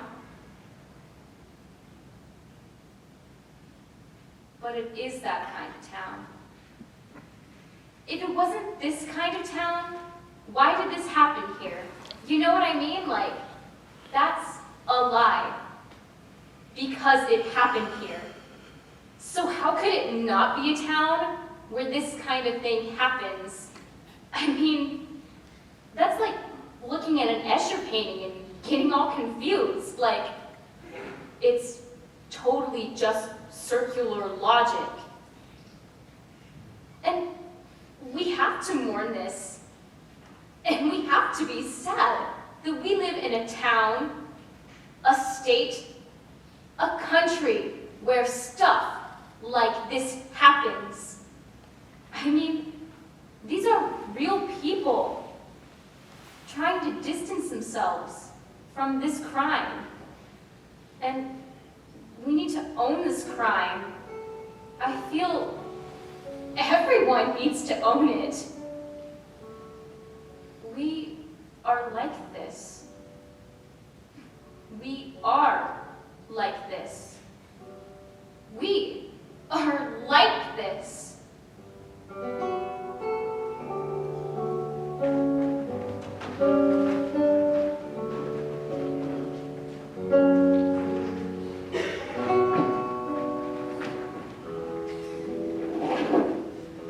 I was at the fireside bar one afternoon when I ran into two friends of Aaron McKinney, Shannon and Jen. You two knew Aaron well, right? Yeah, we both did. When I first found out, I thought it was really, really awful. I don't know whether Aaron was messed up or coming down or what, but Matthew had money. He had better clothes than I did. Matthew was a little rich punk. You shouldn't call him that, though. That's not right. Well, I'm not saying he's a bad guy either, because I don't know. I mean, there was times when I was all messed up on meth, and I won't lie to you. I thought about going out and robbing. I mean, I never did, but yeah, it was there. It's easy money. Aaron's done that thing before. They've both done it. I know one night they went to Cheyenne to go do it, and they came back with probably $300.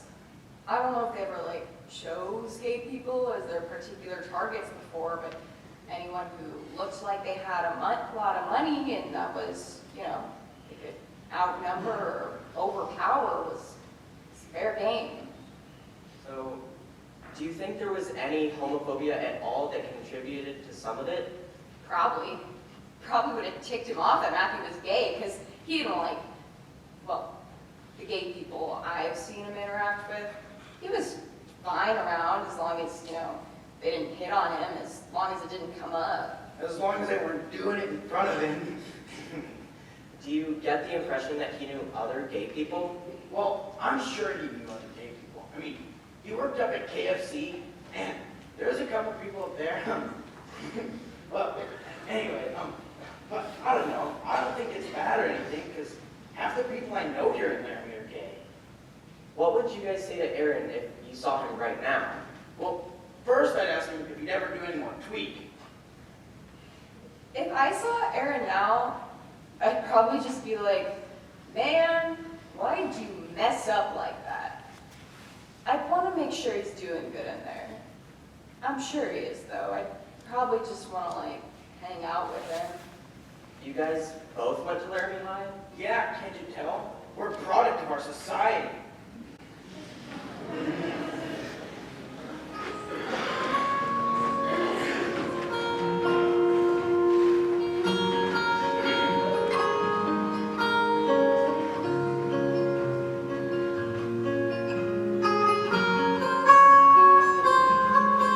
On a day that is traditionally given given over to nothing more profound than collegiate exuberance in the fortunes of the University of Wyoming football team. This community on the High Plains had a different homecoming Saturday, as many searched their souls in the wake of an apparent anti-gay hate crime.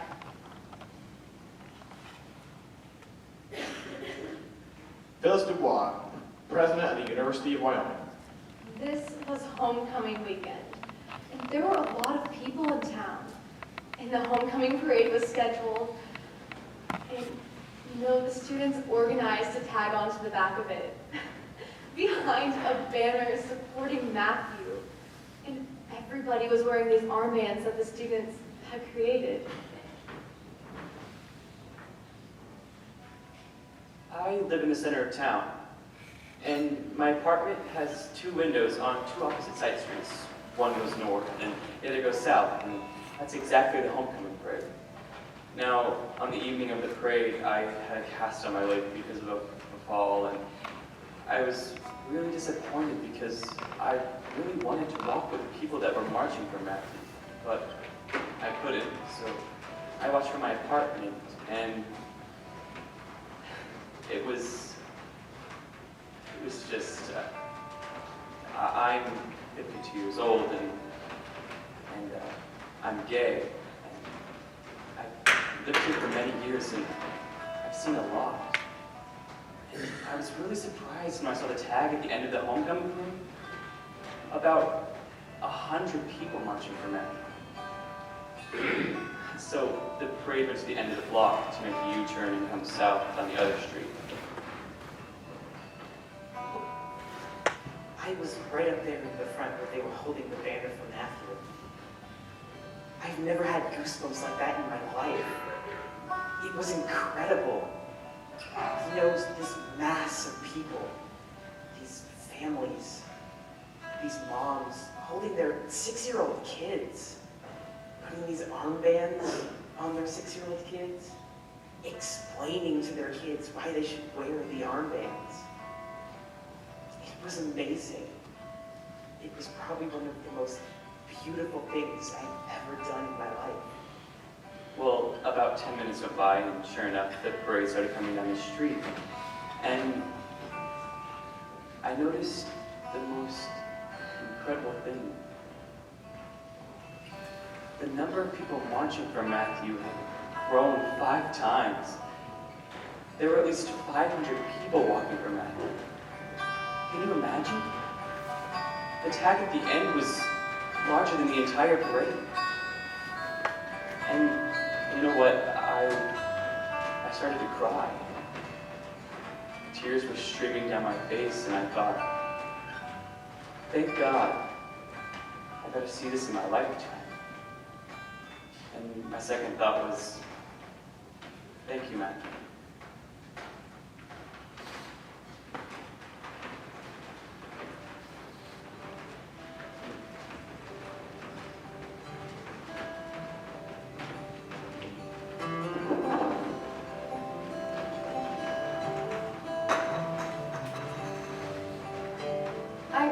Haven't been all that involved per se.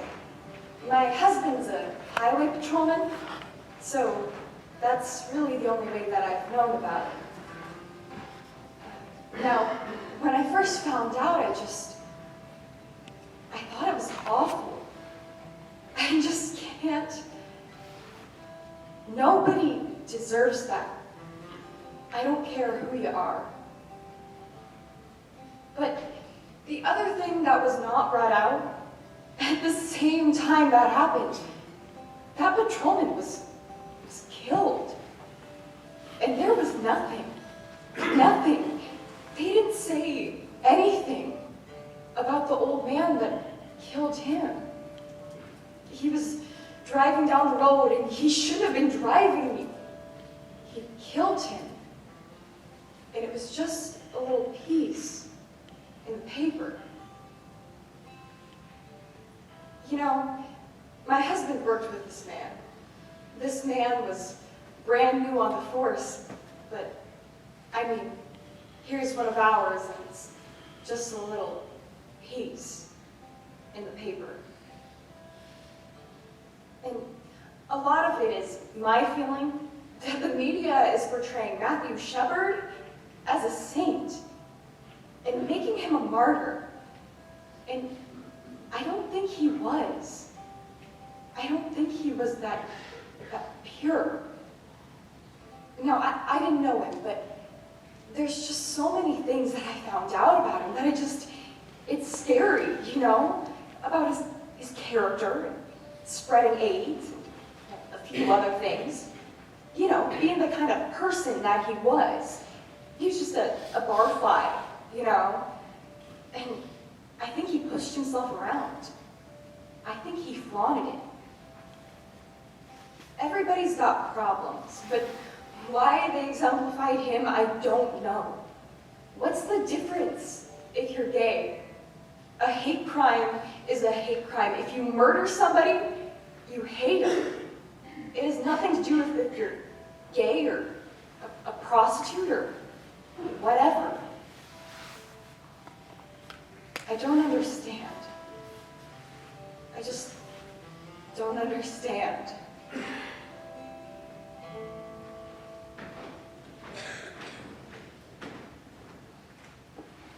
I never let myself get personally involved with the whole Matthew Shepard thing. It just didn't seem real. It seemed so blown out of proportion. Like Matthew was a name instead of an individual. I don't know. It's weird. You know, it's so weird. I just feel bad for all that stuff I said. That's why I want to hear all those interviews from last year when I said all of that stuff. I don't know. You know, I just can't believe I ever said any of that stuff about homosexuals. That I let that stuff make me think that you were different from me.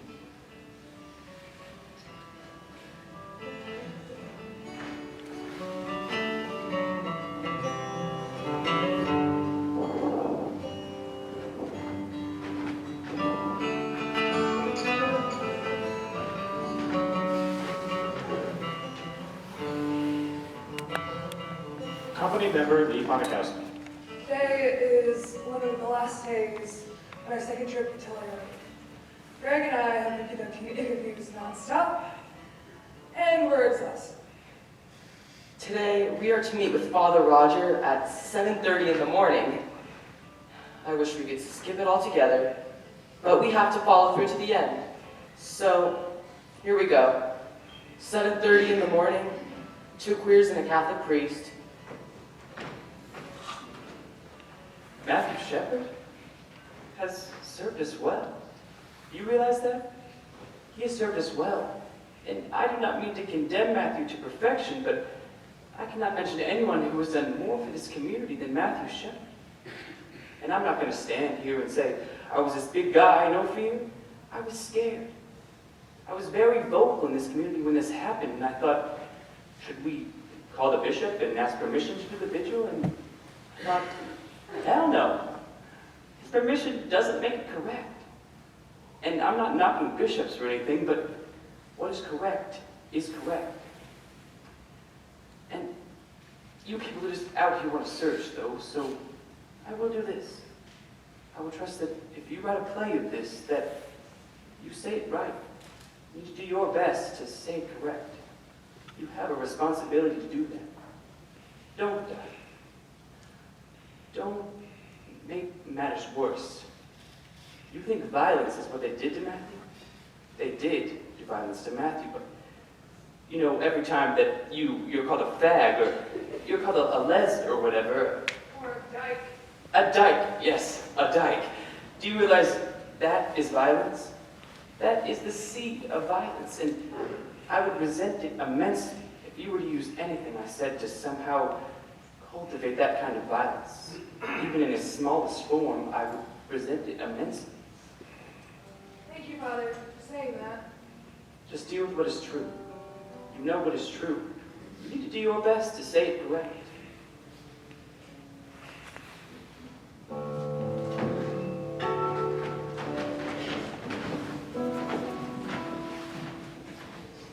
Hello? Reverend, Yes, hello? I believe your wife told you a bit about why I'm contacting you. Yes, she did. And let me tell you, I don't know if I want to talk to anyone about this incident. I'm somewhat involved, and I just don't think that... Yes, I understand, and I don't blame you. You know, I went to your service on Sunday. You went to the service on Sunday? Yes, I did. On Sunday? Yes, this past Sunday. Did I meet you? Yes, you welcomed me at the beginning. I see. Well, let me tell you, I'm not afraid to be controversial and to speak my mind, and that's not necessarily the views of my congregation per se. Now, as I said, I'm somewhat involved in the case and with the people of the case. Well, the girlfriend of the accused is a member of our congregation, and one of the accused has visited. Now, those two of the accused have forfeited their lives. We've been after the two I mentioned for ages, trying to get them to live right, to do right. Now, one boy is on suicide watch, and I'm working with him. And until they put him in the chair and turn on the juice, I will work for his salvation. Right, I understand. Now, as for the victim, I know that that lifestyle is legal, but let me tell you this. I hope that as Matthew Shepard, as he was tied to that fence, that he had a chance to reflect on his lifestyle. Thank you, Reverend. I appreciate your speaking with me.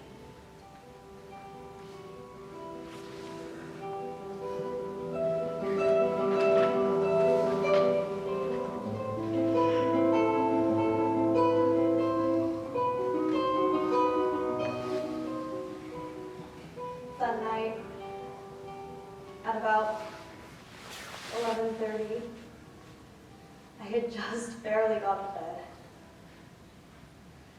Margot, our chief operating officer, called and said his blood pressure has started to drop. Well, let's just wait and see. She called about 10 after. He had just died. So I quick got dressed, and I came in, and I went to the ICU where the family was. And Judy came up, and she put her arms around me. And I put my arms around her, and we just stood there. Honestly, for about 10 minutes, just... Because what else do you do? And then we had to sit there and talk about things that you just... Dennis, it's now public knowledge, and I'm going to go out there now and tell the whole world that this has happened. Because at this point, it was clear to us that it was the world. It was the whole world. So Judy told me what she wanted me to say, and I went out at 4 o'clock a.m.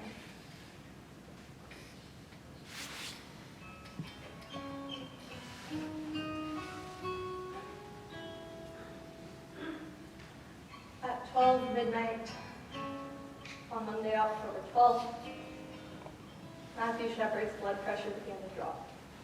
We immediately notified the parents, who were already at the hospital.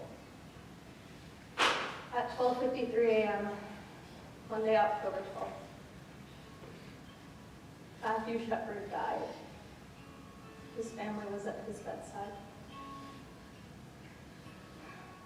The following is a statement from them. The family again asked me to express their sincerest gratitude to the entire world for the overwhelming response for their son. They were grateful that they did not have to make a decision regarding whether or not to continue life support for their son. Like a good son, he was caring till the end and removed any stress or guilt from the family. Matthew's mother said, "Go home, give your kids a hug, and don't let a day go by without telling them that you love them."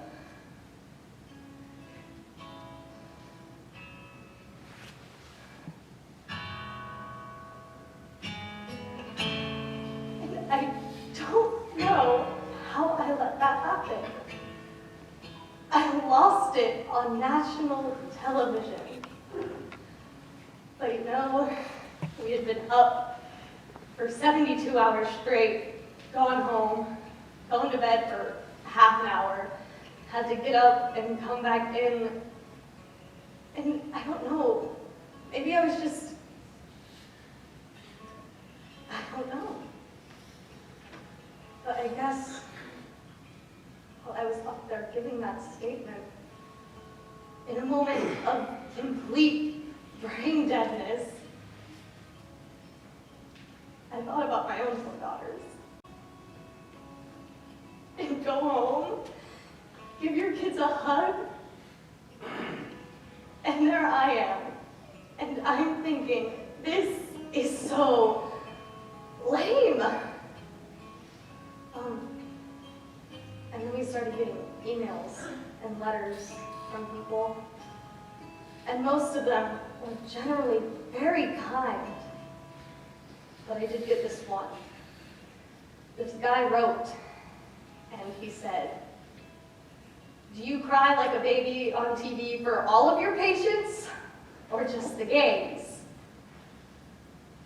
And as I told you, homosexuality is not a lifestyle with which I agree, but having been thrown into this, I guess it made me realize the magnitude with which some people hate. And of all the letters that we got, maybe 2 or 3 were like that. Most of them were thank you for your caring and compassion. And Matthew Shepard had caring and compassion from the moment he got here.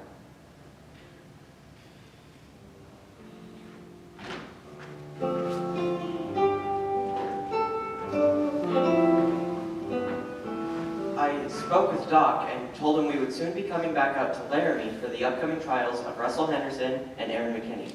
And this is what he had to say. If they put those 2 boys to death,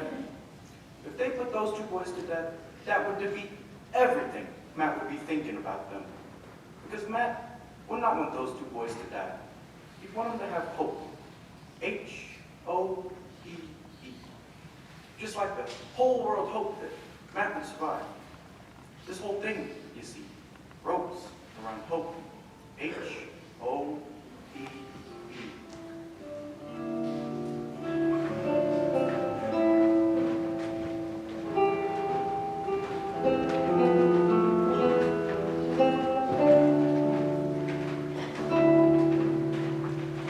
The day of the funeral, it was snowing so bad.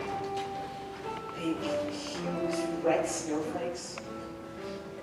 And when I got there, there were hundreds of people in just black, with umbrellas everywhere. There were 2 churches, one for the immediate family, invited guests, people of that nature. And then there was another one for everybody else who decided to come. And still, there were hundreds of people who just didn't have a place to go. And so there was this big park nearby, and that's where everyone else went. And this park was full. The liturgy today is an Easter liturgy. It draws its meaning from the resurrection, and the service invites your full participation. The Lord be with you. And also with you. Let us pray. And I guess it was like the worst storm that they ever had. Tiffany Edwards. Like that anybody could ever tell. The trees fell down and the power went out for a couple of days because of it. And I just thought, it's like the forces of the universe at work, you know? Whatever higher spirit, you know, was like that blows storms, was blowing this storm. For our brother Matthew, let us pray to the Lord Jesus Christ, who said, "I am the resurrection and the life." We pray to the Lord. Hear us, Lord. You, Lord, who consoled Mary and Martha in their distress, draw near to us, those who mourn for Matthew, and dry the tears of those who weep. We pray to the Lord. Hear us, Lord. You wept at the grave of Lazarus, your friend. Comfort us in our sorrows, we pray to the Lord. Hear us, Lord. You raise the dead to life. Give our brother eternal life, we pray to the Lord. Hear us, Lord. You promise paradise to the thief repented. Grant our brother the joys of heaven, we pray to the Lord. Hear us, Lord. He who was nourished by your body and blood, grant our brother a seat at the table in your heavenly kingdom, we pray to the Lord. Hear us, Lord. Comfort us in our sorrows. Let our faith be our consolation and eternal life our hope, we pray to the Lord.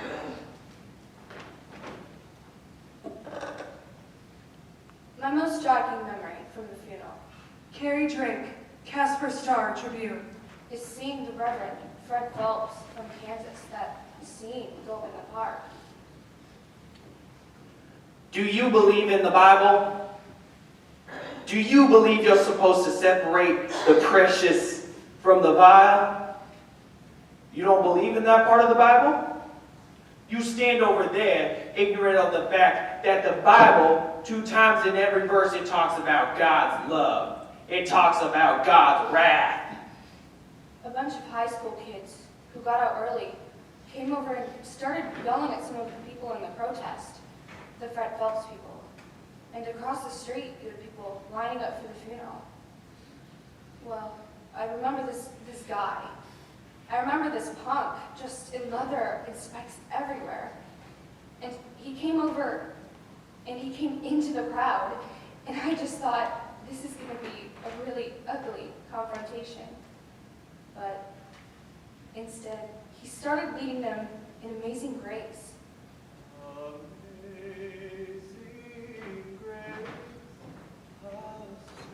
You know, we wouldn't be here if it was just another murder the state was going to deal with. The state deals with hundreds of murders every single day. But this murder's different now, you see, because the gangs are trying to bring us out here and trying to make Matthew Shepard into a poster boy for the gay lifestyle. And we're going to preach it. That's just that simple. 6 months later, we returned to Laramie for the trial of Russell Henderson, the first of the 2 perpetrators. It was to be a capital murder trial. When we got to the Albany County Courthouse, Fred Phelps was already there. You don't like that attribute of God. But so was Romaine Patterson. That perfect attribute of God. Well, we love that attribute of God, and we're gonna preach it. It's just that simple. It's After God. seeing Fred Phelps protesting at Matthew's funeral, and finding out that he was coming to Laramie for the trial of Russell Henderson, I decided that someone needed to stand toe-to-toe with this guy and show the differences. It's homosexuality. It's being a And queer, I think that at times like this, when the nation is talking about hatred as much as it is now, that someone needs to go out there and show that there is a better way of dealing with that kind of hatred. So our idea is to dress up like angels. And we've designed this angel outfit. Our wings are huge. They're like these massive wings. And there will be about 10 to 20 of us that are angels. And what we're going to do is we're going to encircle Phelps. And because of our big wings, we are going to completely block him. So this big band of angels comes in, right? And we don't say a word. We just stand there and we turn our backs to him. And we are a group of people bringing forth a message of peace and love and compassion. And we're calling it Angel Action. Yep, this 21-year-old little lesbian is ready to walk the line with him. When those preachers laid their hands on me, it's called an ordination. And then they deliver a charge. Mine was from Isaiah 58:1. Cry loud, spare not, lift up thy voice like a trumpet, and show my people their transgression. And I knew that my angels were going to be taking the brunt of everything he had to yell and say. So, I went out and I bought all of my angels earplugs.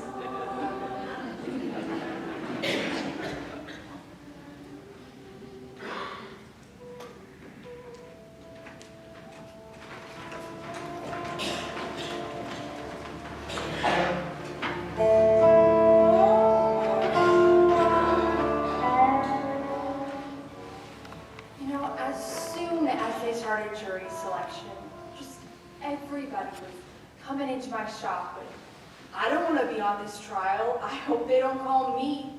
Or, oh my God, I've been called. How do I get off? You know, just wanting to get as far away from that trial as they could. Very fearful that they were gonna have to be a part of that jury. You know, and then I heard Henderson had to sit in the courtroom while they questioned prospective jurors. And one of the questions they ask is, would you be willing to put this person to death? And I understand that a lot of the comments were, yeah, I would. Definitely, yes, Your Honor. Yep. I would, Your Honor. No problem, absolutely. Yes, sir. Yes, sir. Of course, Your Honor. Can you imagine hearing that? Juror after juror after juror?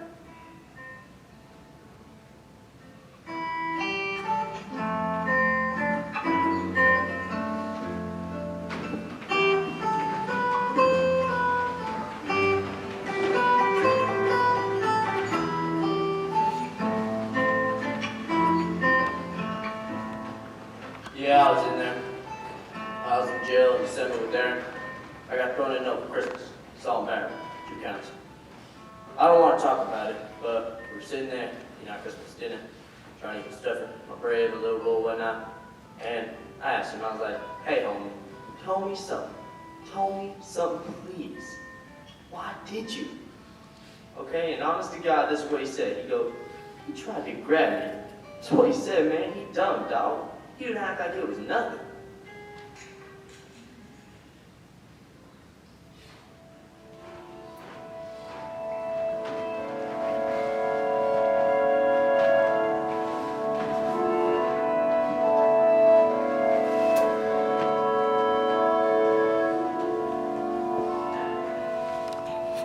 You entered a not guilty plea earlier, Mr. Henderson, but I understand you should change that today. Is that correct? Yes, sir. You understand, Mr. Henderson, that the recommended sentence here is 2 life sentences. Yes, sir. You understand that those may run concurrently or they may run consecutively. Yes, sir. Mr. Henderson, I will now ask you how you wish to plead. Guilty or not guilty? Guilty. Before the court decides whether the sentences will be concurrent or consecutive, I know there are statements to be made by at least one individual. The following is a statement made to the court by Lucy Thompson. As the grandmother and the person who raised Russell, along with the rest of the family, we have written the following statement. Our hearts ache for the pain and the suffering that the shepherds have went through. We have prayed for your family since the very beginning. Many times throughout the day, I have thought about Matthew, and you will continue to be in our thoughts and in our prayers as we know that your pain will never go away. You have showed such mercy in allowing us to have this plea, and we are so grateful that you are giving us all this opportunity to live. Your Honor, we, as a family, hope that as you sentence Russell, that you will do it concurrently 2 life terms. For the Russell we know and love, Your Honor, we humbly plead that you not take Russell completely out of our lives forever. Thank you. Mr. Henderson, you have a constitutional right to make a statement if you'd like to do so. Do you have anything you'd like to say for yourself? Yes, I would, Your Honor. Mr. and Mrs. Shepherd, there's not a day that goes by that I don't see what happened that night. I know what I did was very wrong, and I greatly regret what I did. You have my greatest sympathy for what happened that night. I hope someday that you'll find deep down in your hearts that you'll be able to forgive me. Your Honor, I know what I did was very wrong, and sorry for what I did. Mr. Henderson, you drove the vehicle that took Matthew Shepard to his death.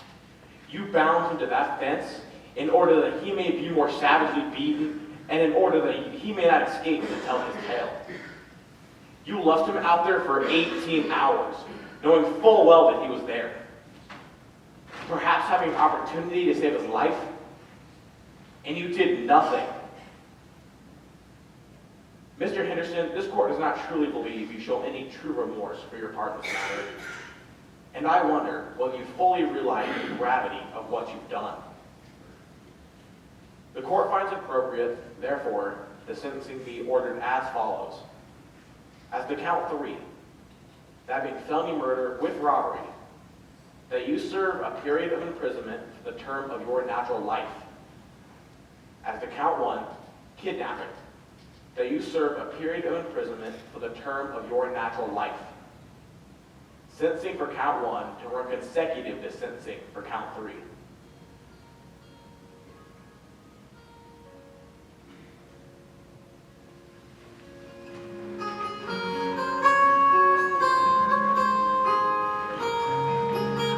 Before we left Laramie, we met again with Rebecca Hilliker at the theater department. She's producing Angels in America this year at the university. I think that's the track the university's taking, is that we have a lot of work to do. That we have an obligation to find ways to reach our students. The question is, though, how do we move? How do we reach an entire state with a really deep-seated hostility towards gays? How do you reach them? This is just the beginning. And guess who's auditioning for the lead? My parents. Jedediah Schultz. My parents were like, so what plays are you doing at school this year? And I'm like, Angels in America. And I told them this whole list of plays. And they're just like, Angels in America? Is that play you did in high school? That scene you did in high school? And I'm just like, well, yeah. And they just said, huh, so are you gonna audition for it? And I was like, well, yeah. And we got in this huge argument. But the best thing I knew I had on them was that night they had seen me in a performance of Macbeth where I murdered like this little girl and Lady Macduff and these 2 other kids. And so my mom, she kept saying, well, you know, homosexuality is a sin. And I looked at her, I'm like, you just saw me play a murderer tonight, and you didn't seem to have a problem with that. You know, I swear, I've never prepared this much for an audition in my life. Never, ever. Not even close. Not dealing that much with the gay society here in Laramie. Detective Sergeant Barak Debris. Well, once we started working into the case and talking to the people who were gay and finding out what their underlying fears were, well, then it sort of hit home. This is America. You don't have the right to feel that fear. And we're still going to have people who hold with the old ideals, and I was probably one of them 14 months ago. But I'm not going to stand for it, and I'm not going to listen to it, and if you don't like my views on it, fine. The door goes both ways. I've already lost a couple of buddies. I don't care. I feel comfortable and I can sleep at night.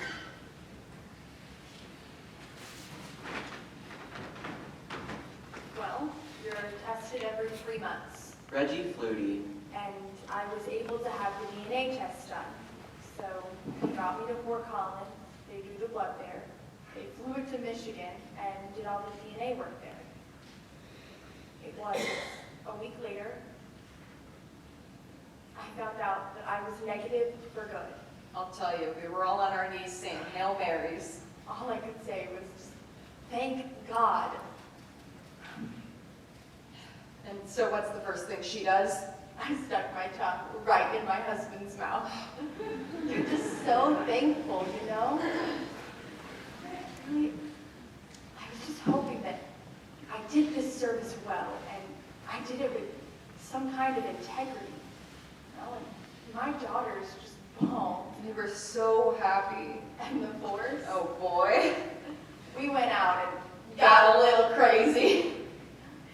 You know, they all got me drinks too, and it was just great. You know, I kissed everybody that walked through the door that night. No, Reggie, they didn't need to know that. It didn't matter if they were male or female. They each got a kiss on the lips. Now, what part of what I just said didn't you understand? Oh, get over it, Mom.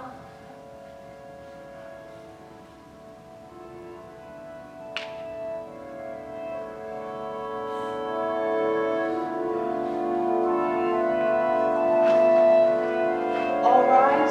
State of Wyoming versus Aaron James McKinney. Docket number 6381. The Honorable Barton R. Boyd presiding. The court is in session. My name is Robin Bree, Sergeant from the Sheriff's Office. You have the right to remain silent. Anything you say can and may be used against you in a court of law. So, you and Russ, you're at the fireside. You're at the fireside by yourselves, right? Yeah. Okay, where'd you go after you left the fireside? Some kid wanted to ride home. What did he look like? Like a queer. Such a queer dude. He looked like a queer. Yeah, like a gay, you know? Okay, where'd you meet him? Well, I already said it. The dude wanted to ride home, and I was like, look, he's drunk. Might as well just take him home. When did you and Russ first start talking about jacking him up? We kind of talked about it at the bar. What happened next? Well, we took him out past the Walmart, and the dude starts grabbing my leg and trying to grab my, you know, and I was like, look, I'm not gay. If you touch me again, you're gonna get it. And I don't know what he was trying to do, but I beat him up pretty bad. What'd you beat him with? My fist, the pistol, the butt of the gun. I blacked out. I don't know. I was wondering what happened to me. It's like, I see what was happening, but I don't know. It was like someone else was doing it. What was the first thing he said or did in the truck that made you want to hit him? Well, he put his hand on my leg and he started sliding it up like he was going to grab me and touch me and stuff.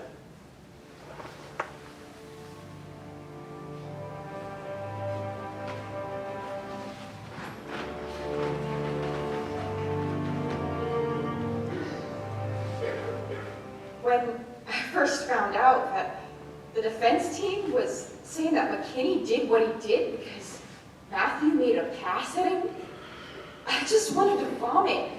Because that's like saying it's okay.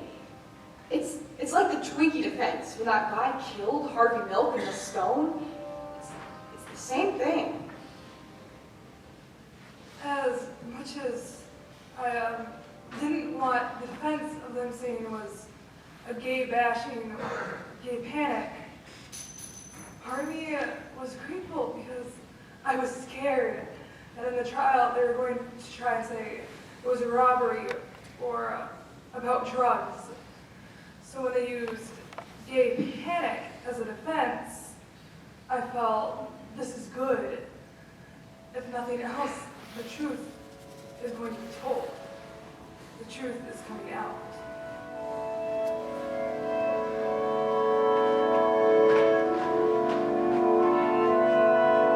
Did he ever try to defend himself against you or fight back? Sort of. His little swings or whatever, but they weren't very effective. How many times would you say you hit him inside the truck before you stopped where you left him? Wow. I'd say about 2 or 3 times. About 3 times with my fist and about 6 times with the pistol. Did he ask you to stop? Well, yeah. He was getting the crap kicked out of him. What did he say? Well, most all he was doing after he asked me to stop was screaming. So Russ comes over, right, and kind of drags him over the fence and ties him up. Something like that. All I know was that first Russ was laughing and he gets all scared. Was Matthew conscious when you tied him up? Yeah, I told him to turn around so he couldn't read my license plate and tell the cops. And I asked him what my license plate said and he read it, so I hit him a few more times. So, obviously, you don't like gay people. No, I don't. Would you say you hate them? I don't hate them, but when they try to come on to me and stuff, I get really aggravated. Did he threaten you? The gay dude? Yeah. Not really. Okay, can you answer this one question? Why did you take his shoes? I don't know. Now, I'm never going to get to see my son again. I don't know. You'll probably go to court sometime today. Today? I'm going to have to go in there and plead guilty or not guilty today? No, you're just being arraigned today. So, he's going to die for sure? There's no doubt Mr. Shepard is going to die. So what are they going to give me? Just 20 to life or the death penalty and get it over with? I don't know. That's not our job. That's the judge's job and the jury's.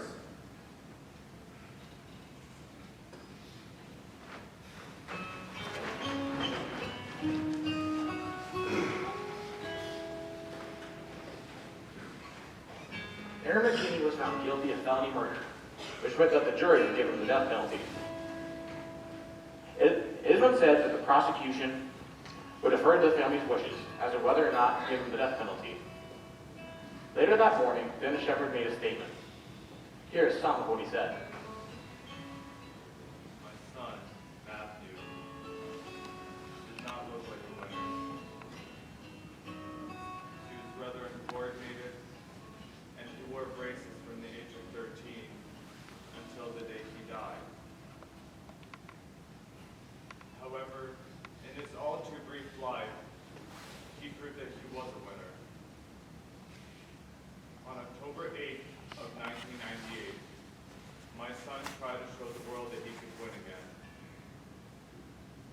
On October 12th of 1998, my firstborn son and my hero lost. On October 12th of 1998, my firstborn son and my hero died. 50 days before his 22nd birthday. I keep wondering the same thing as when I did when I first saw him in the hospital. What would he have become? How could he have changed his piece of the world to make it better? Matt officially died in the hospital at Fort Collins, Colorado. He actually died on the outskirts of Laramie, tied to a fence. You, Mr. McKinney, with your friend Mr. Henderson, left him out there by himself. But he wasn't alone. There were his lifelong friends with him.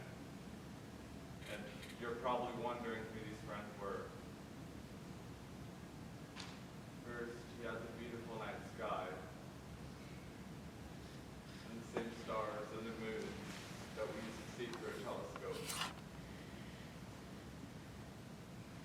And then he had the sun, and the sunlight to shine on him. And through it all, he was breathing in the scent of pine trees from the snowy range. He heard the wind, the ever-present Wyoming wind for the last time. He had one more friend with him. He had God. And I feel better knowing that he wasn't alone. Matt's beating, hospitalization, and funeral focused a worldwide attention on hate. Good is coming out of evil. People have said enough is enough.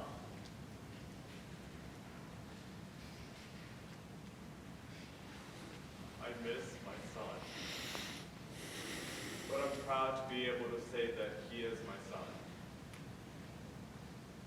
Judy has been quoted as being against the death penalty. It has been stated that Matt was against the death penalty. Both of these statements are wrong. Matt believed that there are crimes and incidents that justify the death penalty. I, too, believe in the death penalty. I would like nothing better than to see you die, Mr. McKinney.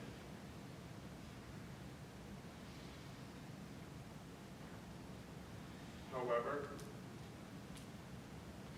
it is time to begin the healing process. To show mercy to someone who refused to show any mercy.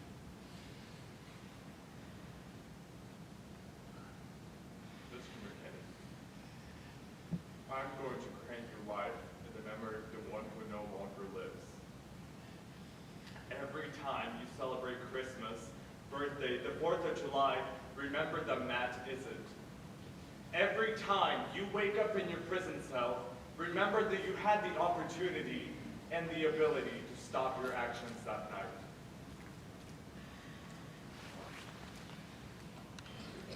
You robbed me of something very precious, and I will never forgive you for that. Mr. McKinney, may you have a long life. And may you thank Matthew every day for it.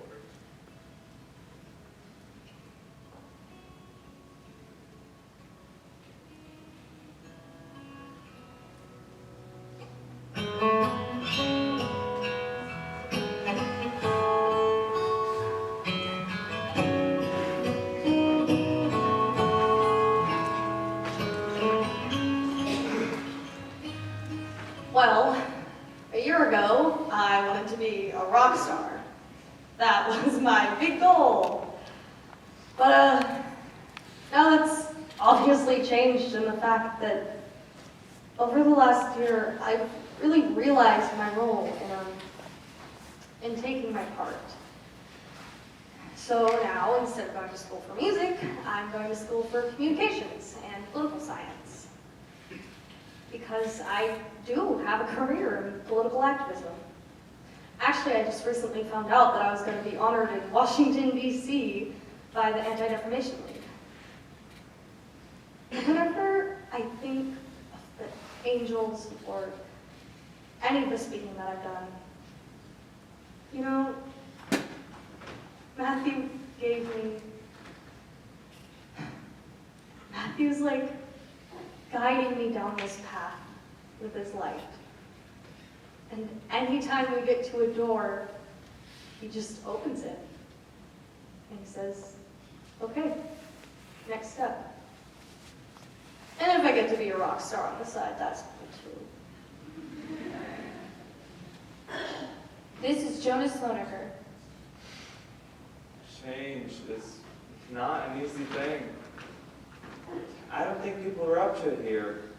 I mean, they got what they wanted. Those two boys got what they deserve, and we look good now. The OK Corral, justice has been served. We send the prostitutes on the train, we cleared up the town, and we don't need to talk about it anymore. You know, it's been a year since Matthew Shepard died, and they haven't passed a thing in Wyoming. Any state level, any town, nobody anywhere has passed any kind of laws. Anti-discrimination laws or hate crime legislation. Nobody has passed anything, anywhere. What's come out of it? What's come out of it that's concrete or lasting? We all said we would meet again, one last time at the fence. I remember the night he and I drove around together. Matt said to me, Laramie sparkles, doesn't it? And with a low-lying cloud, it's the blue lights bouncing off the airport. It just goes zzz, zzz, zzz, right over the whole city. And I mean, it blows you away.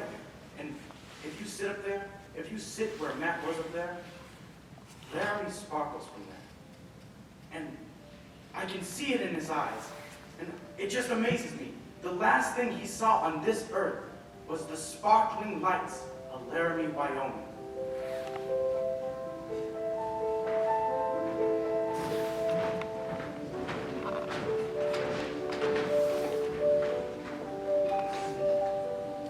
We spent the last 2 days packing a year's worth of materials in our device. We've been here 6 times and conducted over 200 interviews. Ted and I cried when we said goodbye. Marge wished us luck, and when we asked her how Laramie would feel seeing the play about itself, she said, I think we enjoy it. To show that Laramie's not the hellhole of the earth would be nice, but that's up to how you portray us. And that in turn is up to how Laramie behaves itself. And as we were getting off the phone, she said to me, Now you take care. I love you, honey. Doc asked me if I wanted to ghost write a book about this whole thing. Galloway offered me or anyone else a place to stay if and when we come back to Laramie. He also seemed interested as to whether or not there would be any open auditions for this play. We left Laramie at about 7 in the evening. On the way to Denver, I looked out my rearview mirror to get one last look at the town. And I was speaking. I would trust that if you had played this, that you say it right. You need to do your best to say it correct. And in the distance, I could see the sparkling lights of Laramie, Wyoming.